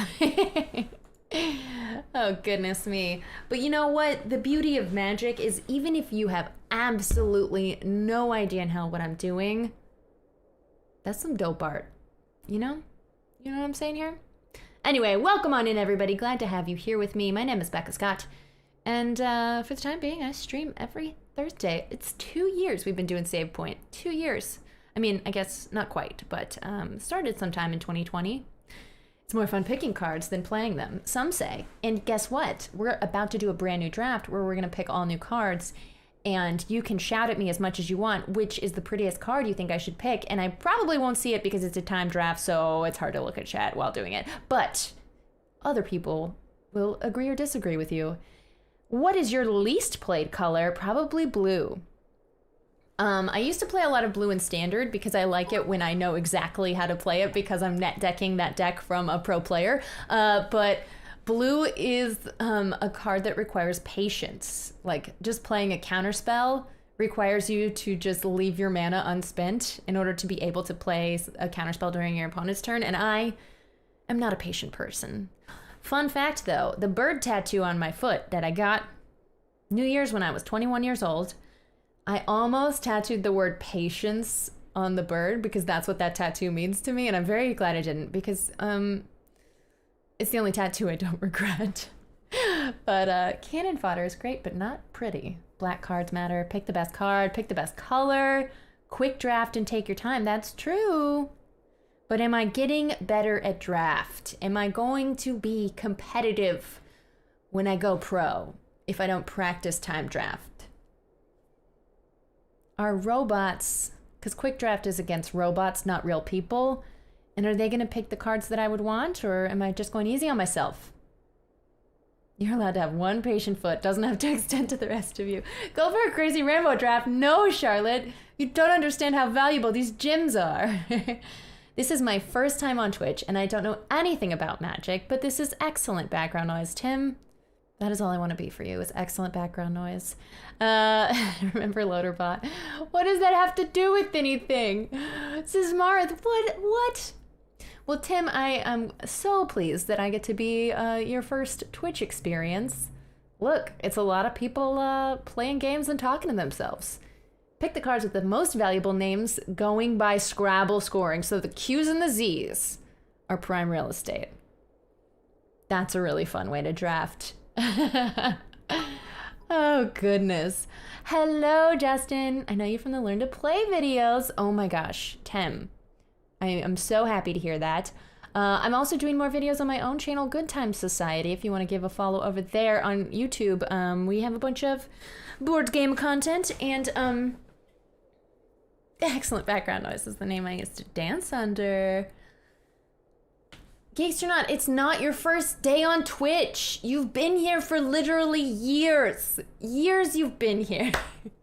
Pick anything cute and fluffy. Okay, if I notice you call out a fluffy card that you want, I will pick it. But mostly green is the fluffy ones. Lots of werewolves. So green's actually pretty good in this set. No, your first day. Okay. Timed drafts in person are actually super fun. It feels like you're in a real sports ball type competition. Well, thank you for that message, TSMTG. I like when it says first time chat from viewer. It always makes me very happy when people send their first message. Subscribe to GTS. Can't wait for some excellent content. Appreciate you, Tim.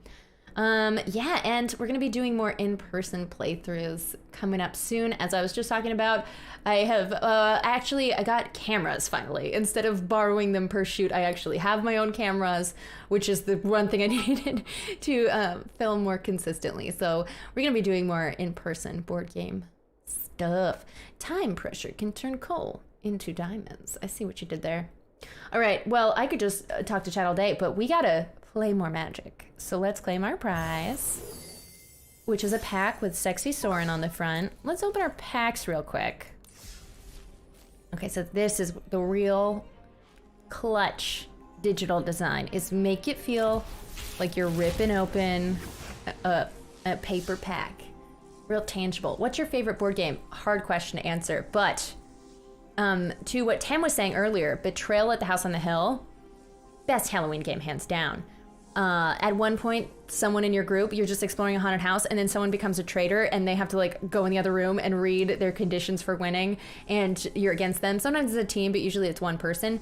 Betrayal Legacy, on Geek and Sundry's YouTube channel, there is a whole 13-part video series where we play through the entire Legacy game, and it is so good, and I loved it so much that right before Halloween, started doing an offline playthrough of Betrayal Legacy, with me, my husband, Jake, his wife, and Kevin, who shoots our videos, who, if you watched Dimension 20's The Seven, it was very funny to me that our little pixies got named Kevin, all Kevins, because Kevin was there, you know, adjusting focus on every camera. I don't think Erica knew his name was Kevin when she named them that.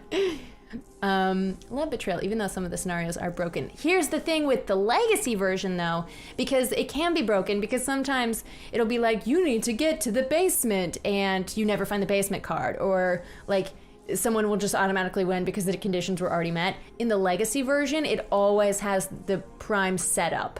It's like perfectly, I don't know how he did it. Rob Davio, which there's also an interview video on youtube.com/Geek and Sundry, not Good Time Society, Geek and Sundry, where we played through the whole thing, and then we did an interview with the designer, and he answered all our questions. It was such a joy to get to play through the whole thing. Like, I can't believe we got to do that. Might start learning magic, says Sub-Zero Mega. I hope you do. It is the best game in the world. So we got a Magma Pummeler, pretty sweet. I have not been playing Standard in like 8 months, so honestly don't even care what cards I get in my collection. But ooh, we got a Mastery Ball. Let's see what we got in this Mastery Tree. Choice needs to be made. Which color should we start to unlock? Oh, it's Maid of Dishonor. Olivia's Attendant. Oh, I love that sleeve. Okay, which sleeve are we gonna try and get to sleeve our cards with? Runo Stromkirk is very studly.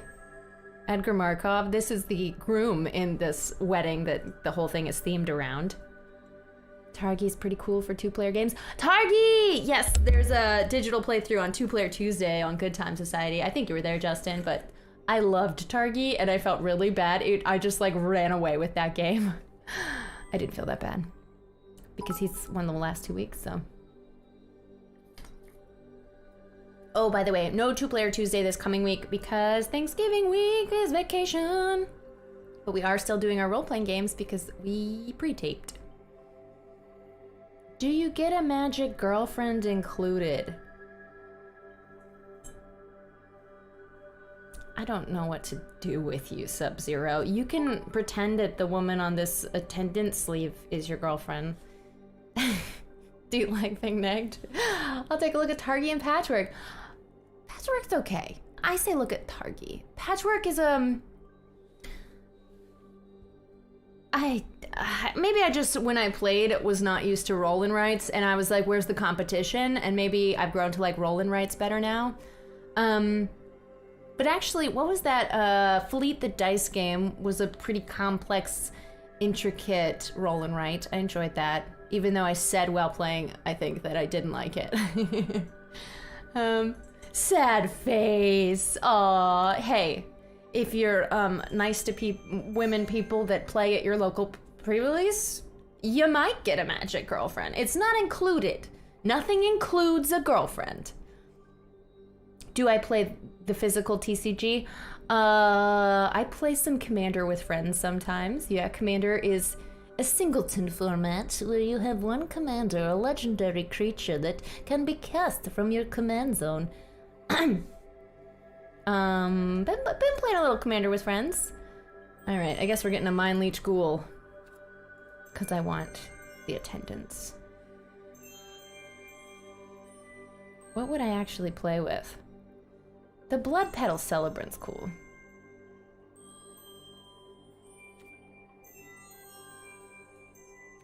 Okay, here we go. Choice made. I have like 40 or so commander decks. It's all I play IRL. For other kinds, I play Arena. Splattercat. I am so impressed you have 40 commander decks. I have like 6 pre-builts and 1 vampire deck I built myself, which now that Crimson Vow is out, I should probably order some cards to put in it. Olinda the Duskros is my commander.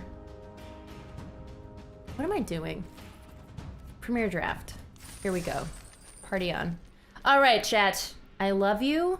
Please yell out which cards I should draft every time. I won't get mad at Backseat Gaming, and I also will probably not see any of it because I'm going to be so intensely in it. Am I permitted to be disappointed that Arena doesn't have commander format? You are permitted. You are permitted to all your own feelings because it comes with the tier 1 sub. But they do have Brawl, and I think it's just they have to make each card backwards compatible. That I know it's on the docket, or like some elevated level historic Brawl, yeah.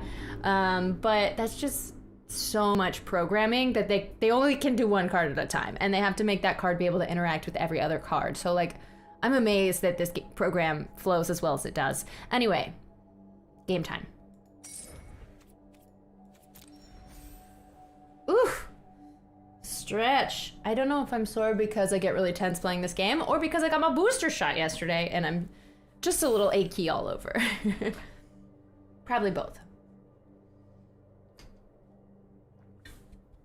This word, Brawl. Brawl is the singleton format on Arena, but you don't have a commander. It's like commander with no commander and 60 cards.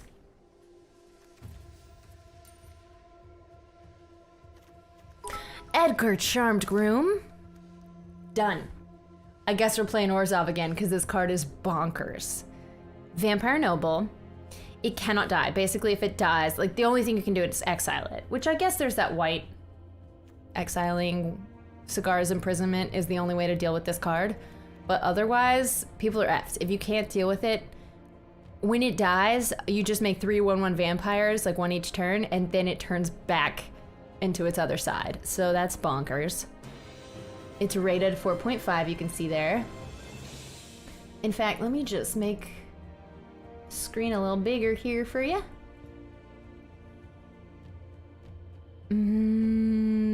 Okay. But if we were going by cutest card for Charlotte, oh, Honored Heirloom, Toxic Scorpion.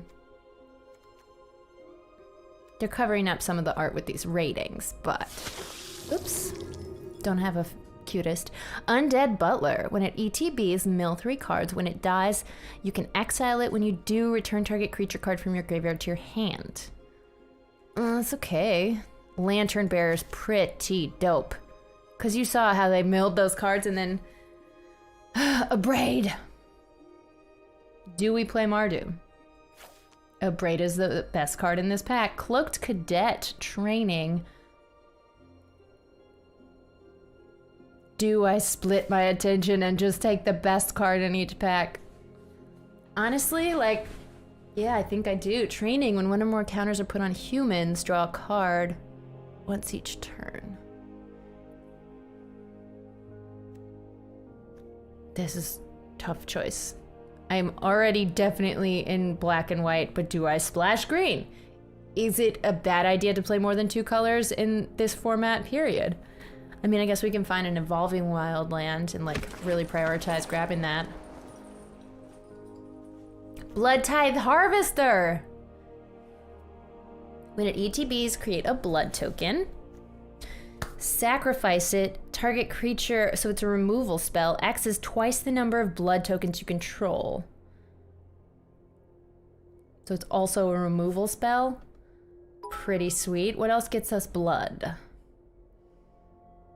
Do you get to choose your lands? You get basic lands, as many as you want, in any colors, but you'd have to draft special lands. Which, in this, there's the vampire one. It's like colorless unless you're casting a vampire. I think I just gotta take it.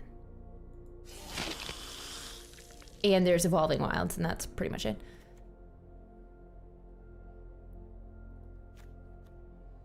Chill of the Grave. Tap target creature, doesn't untap, draw a card. Yeah, our opponent was pretty happy to play that against us. All right, I don't think we're in green. Lacerate Flesh is a great just deal 4 damage kind of card. Create blood tokens if you, like, as a trample. I don't know. Man, finding that Edgar really threw me for a loop. The best card here. Piercing Light. But maybe we're playing red and black. We're playing Rakdos, so we just splash a little white for Edgar. Not the worst idea. In which case, we're not going to play the Cloaked Cadet. And shouldn't have taken that. I mean, I didn't take the blue card. Reckless Impulse. Exile the top 2 cards. Until your next turn, you may play those cards. Okay. Sorcery for 2. Laid to Rest. Whenever a human you control dies, draw a card. When a creature you control with a 1/1 counter on it dies, gain 2 life. Maybe we splash black and we play Gruul. This cares about humans. Training humans. When a human dies, draw a card. Find you more humans, and the life game gives you time to use the extra cards. Fuck, what do we do? I guess we're not in white. Unless it's a little tiny splash. Reckless Impulse. Wandering Mind? Come on. I'm getting so many good cards and they're all over the board in colors. Okay, Wandering Mind. Flying. When it ETBs, look at the top 6 cards of your library. Reveal a non-creature, non-land card. Put it into your hand. Okay, so I need a really good instant or sorcery. I don't think I'm gonna find that.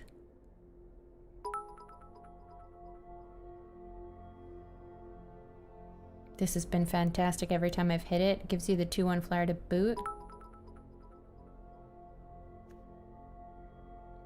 I think I want a Waltzer, because I might be in red-white. The Millipede. Okay, I think that we're not in green. Looks like we're in Mardu, which is red, white, black. There is no red in this pack. The white is not good. Diver Scab is really good.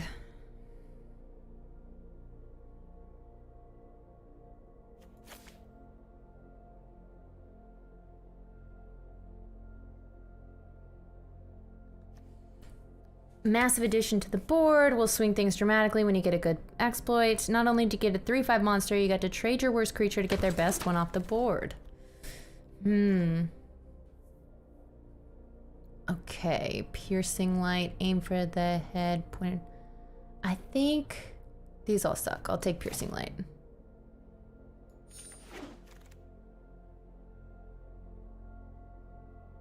Rot-Tide Gargantua. It's double black and we're in 3 colors, so that's not great. We need more creatures, so I think I want the Gluttonous Guest. We need blood and life gain for this to be good. The Shield Basher, we saw basically win last game. I think even though the Gluttonous Guest is technically rated higher, I want that. Celebrant's Menace, create 2 blood tokens. We need some payoffs for blood tokens. Vampire Slayer. What does he say about it? If you need a 2-drop, here you go. If you can Buffy this a bit, it becomes a real threat, but otherwise not very strong. Yeah. In the Festivities, deals 1 damage to each opponent and each creature and planeswalker they control. That is not a good card. Nope. Dreadface Demon, hello! Okay, well, that's our pick. It's a 7-drop demon, flying 6/6. Sacrifice a non-demon creature. If you do, create a token that's a copy of Dreadface Demon. This card is bonkers. You turn everything into a 6/6 demon. Magma Pummeler is also great, but we gotta go with the demon. All right, so we have 2 double black cards, which means I need to lean heavily into black when in doubt. Yeah, Boros Splash Black. No. We can't splash black because I have 2 double blacks. So I'm gonna have to. Oh fuck! Voice of the Blessed. Whenever you gain life, put a counter on it. As long as it has 4 or more counters, it has flying and vigilance. If it has 10 or more counters, it has indestructible. Well, win when you're ahead. Okay, are we gonna be a life gain deck? I think Phalanx is okay here. Maybe I just need to take some smaller black creatures. Or maybe I just take the really good creature card. Whatever, I'm taking it. And you know what? We're gonna have terrible mana. Okay, Catapult Fodder, taking it. Oh, Blood Petal Celebrant. This is the card that I want the card back for. I have to at least cast it. Has first strike when it's attacking. When it dies, create blood. That's not as cool as I thought.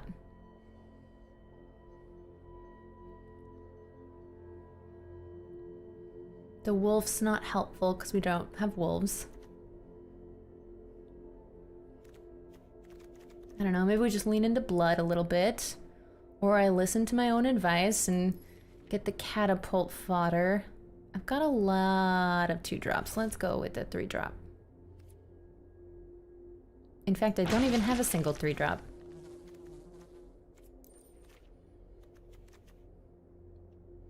The bat has been good.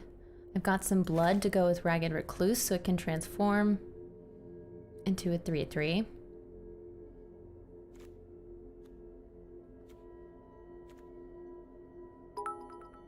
Ancestral Anger.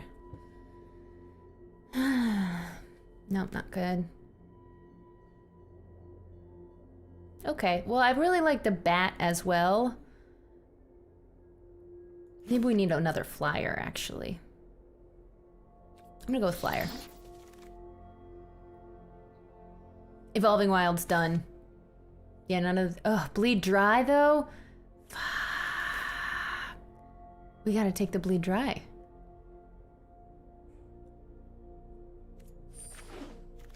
Gotta take the removal. And I will regret that choice. Into the Night. Trash. Nothing here is good. Why couldn't the, Evolving Wilds be in this one?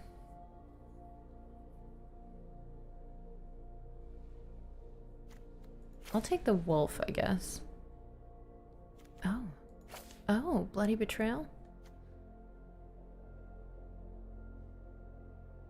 I don't know. I don't know. Oh, I got the wolf just in time. Lacerate Flesh, done. Except Piercing Light. So much cheaper.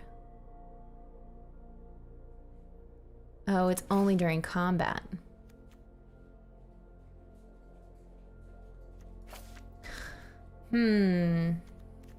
Expensive removal at sorcery speed. Okay, I have a very expensive deck right now.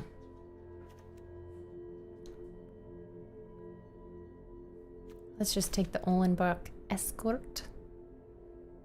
All day to the dance. Arrow to the head can be soul crushing. Any tips for new players? Oh my gosh, I am RSD. I have so many answers for you, but I can't tell you yet. It's timed. To just play. You just gotta play. Play with the starter decks. I guess we take the Geist. Oh, activate Dratsmithing. What does this do? Unhallowed Phalanx. My stuff is so expensive. I think I need an Honored Heirloom. Mana Rock does nothing but provide expensive graveyard hit. Not what I'm looking for. Yeah, but whatever. Exile target zombie. Exile 2 cards from their hand.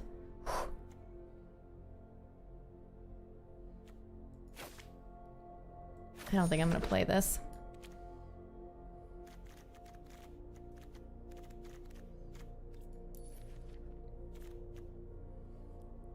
I know the Heirloom is not a good card, but I just need a way to fix my mana a little bit. Because playing 3 colors... Gosh, and I'm... Okay, I need to stop drafting red cards. Red's my splash.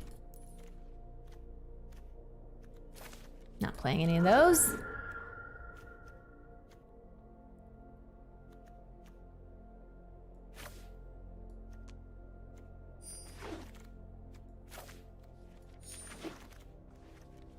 Okay, last pack. Angelic Quartermaster. Bloodsworn Squire. Dread Fugue. Persistent Specimen. Honestly, I'm not sure what my deck is doing. The Quartermaster is dope. Let's just take that. Ooh, pay 2 and discard a card for this card to gain indestructible until end of turn, but you tap it. So you can do it mid-combat. Then if there are 4 more creature cards in your graveyard, transform it. Power and toughness equal to the number of cards in your graveyard. Huh. Yeah, that's hard to do.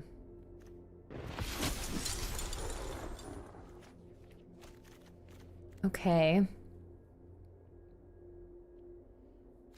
I do like Desperate Farmer, even though it hasn't transformed the last few games for me. Or I guess it did, the opponent also had one. Sigarda's Imprisonment is probably the thing I should take here. 1.5, why is he so low on it?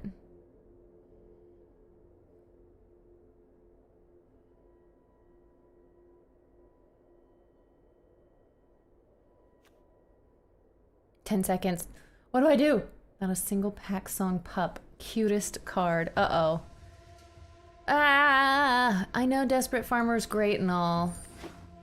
Shoot, maybe I should have taken it, but whatever. I needed removal. Courier Bat. Traveling Minister, which has been very good for me. Sanctify, Adamant Will. Do we have? We have 1 bat, and the Minister turns on the bat. Don't make it weird. I want the Minister.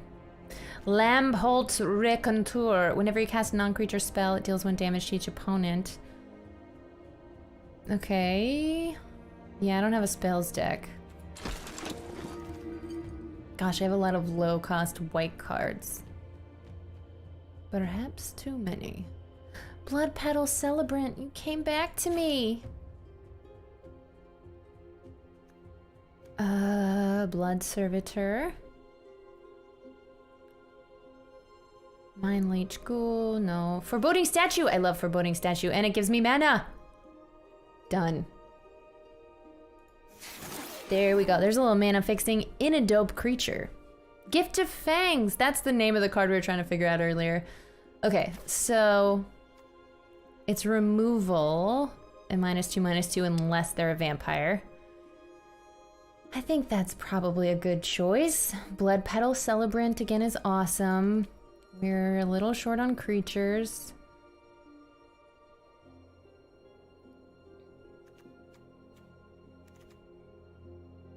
I do love a bat, but you know what? Removing stuff before it transforms is kind of important.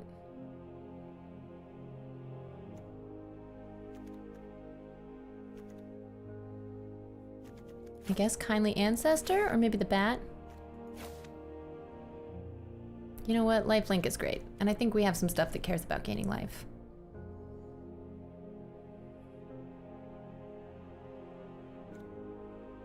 But we have such dope cards that Courier Bat.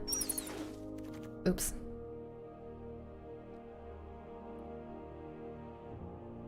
Okay, here we've got Kindly Ancestor, Doom Dissenter. Right now we have the most white cards, so I guess I should lean into getting more white cards. And then... oof, so expensive. Yeah, let's go with the 3-drop. Bloodcrazed Socialite is awesome. Can't believe this has still not been picked. Done. Uh-oh, I'm holding up the line. Look how many packs are waiting for me. Okay. Let's take a bat. Ooh, the Scaly Boy. My deck is so expensive. I should start taking cheaper things. I won't play any of these. Except maybe the belligerent guest. Maybe the enchantment removal. Probably not.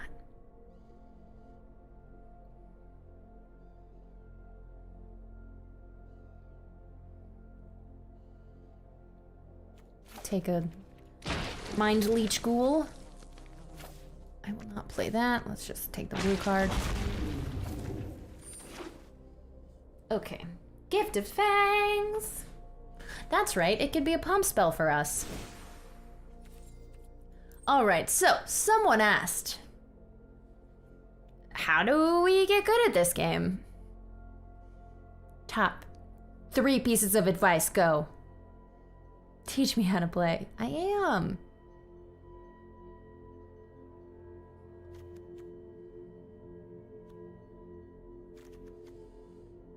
I love that it shows us the options. I think we play Mardu and we'll let it build a deck for us. You think lose 2 bats? You kidding me? I'm okay with losing the Vampire Slayer. Lose the Piercing Light and the Specimen? Let's see what they say.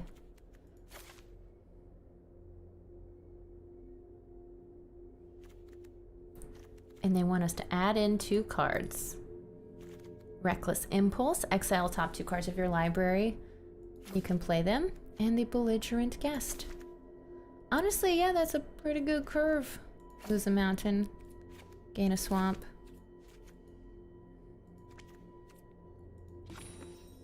Okay, we have exactly the same number of plains and swamps in our casting costs, but we have more double black casting cost. Hey, you know what? Robots know better than us, right?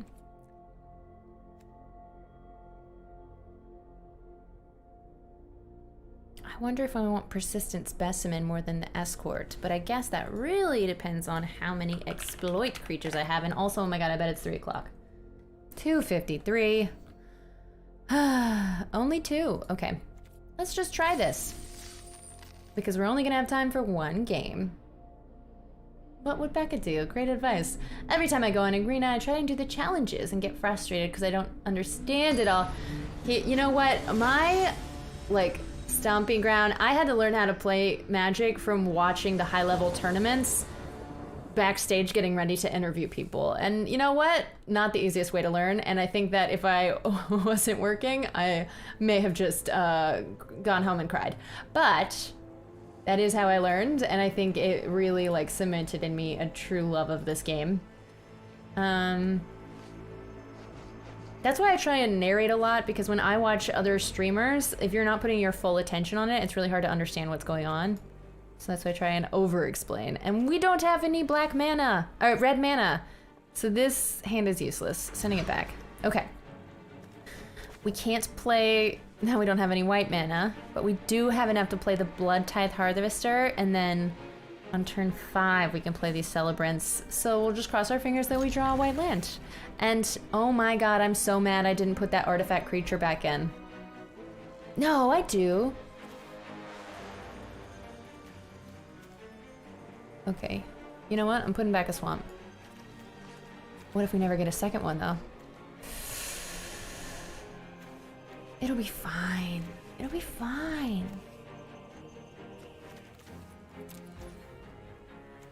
If we can't play our cards, we can't play our cards. I'd rather have cards and wait for lands than flood. I learned when I was a kid, and I didn't understand what the hell was going on. Hey, look at that. We drew the card we needed. Okay, we're gonna play tap a black and a red to play our Blood Tithe Harvester. It's a 3/2 creature, and he makes a blood token. By the way, this is the last episode of the D&D, official D&D show, The Black Dice Society, at least for this season. Who knows what the future may hold. But I hope that you will come over to twitch.tv/D&D later today and catch me being Tatiana, Ergenazi Barbarian, and Druid. Because why not? Okay, they have first strike when they're attacking.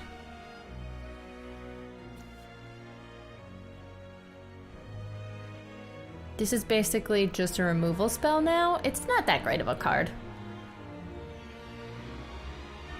I just need to stack up my blood tokens. So we'll play our Kindly Ancestor. They're gonna swing through on their turn with their Blood Petal Celebrant because that's the only time it's good. Actually, they won't because they would just be chumping.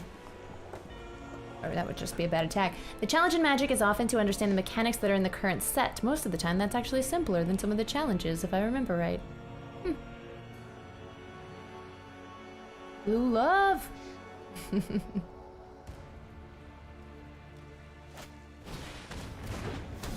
You Gift of Fangs did me?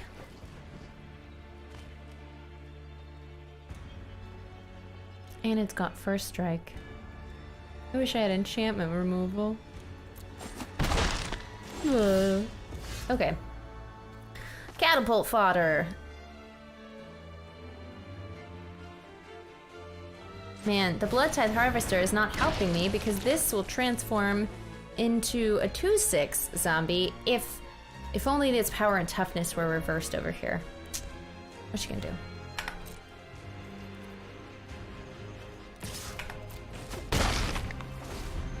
Deal 3 damage is all. I guess I need to go back on arena. Hello, Kinuninho. Some of the arena starting challenges this and I'd love to see Black Dice in person at some point. Good luck, because we got people all over the country. But hey, a version of it could happen here. I think it might happen at a convention someday. What do they have? They have 1 black mana. Maybe they just didn't read my card, or they have a way to...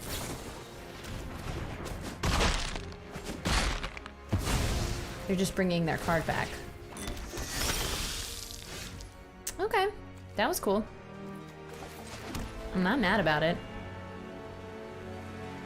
And bomb! Unless they can exile this, which will be hard for them to do playing black-red, they're completely effed.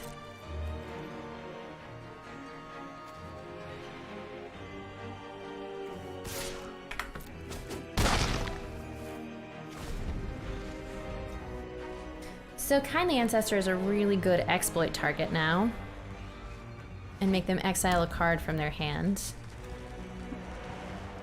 So 1, 2, 3, 4. If we draw a land, we'll play the Falconrel Celebrants. And if not, we will exploit the Kindly Ancestor to play Mind Leech Ghoul and make them exile a card from their hand. Blood Hypnotist is, oof!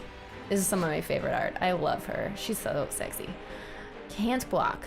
When you sacrifice 1 or more blood tokens, target creature can't block this turn once each turn.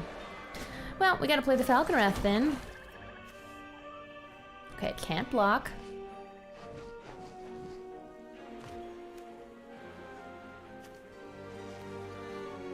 First strike when attacking. I think I'm gonna make this, let's just do our... go big. Okay, I'm making blood first, before combat, because this card makes 2 blood. Now I have 3 blood. Now I can do 6 damage by sacrificing Blood Tithe Harvester.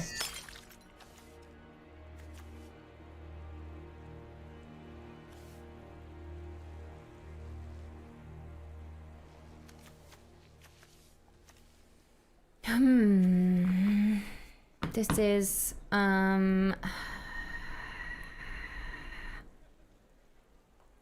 do I swing? What do I do? I think I just sit tight. Nah, let's make them defend themselves.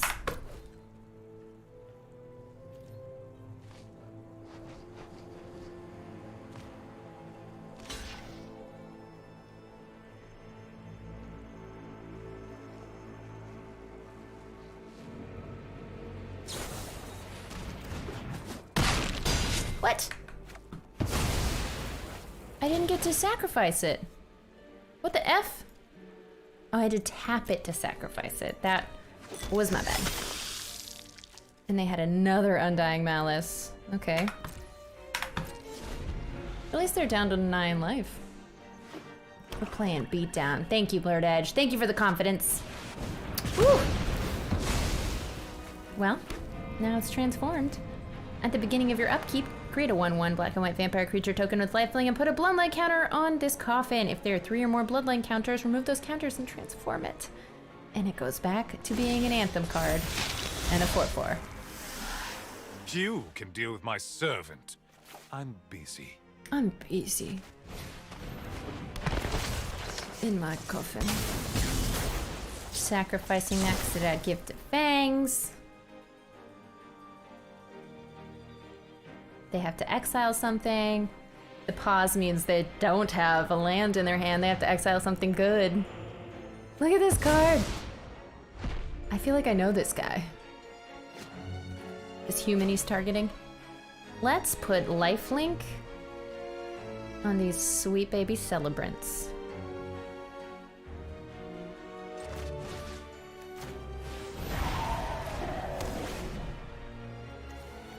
The Blood Hypnotist cannot block, and this has Menace, so they're in trouble.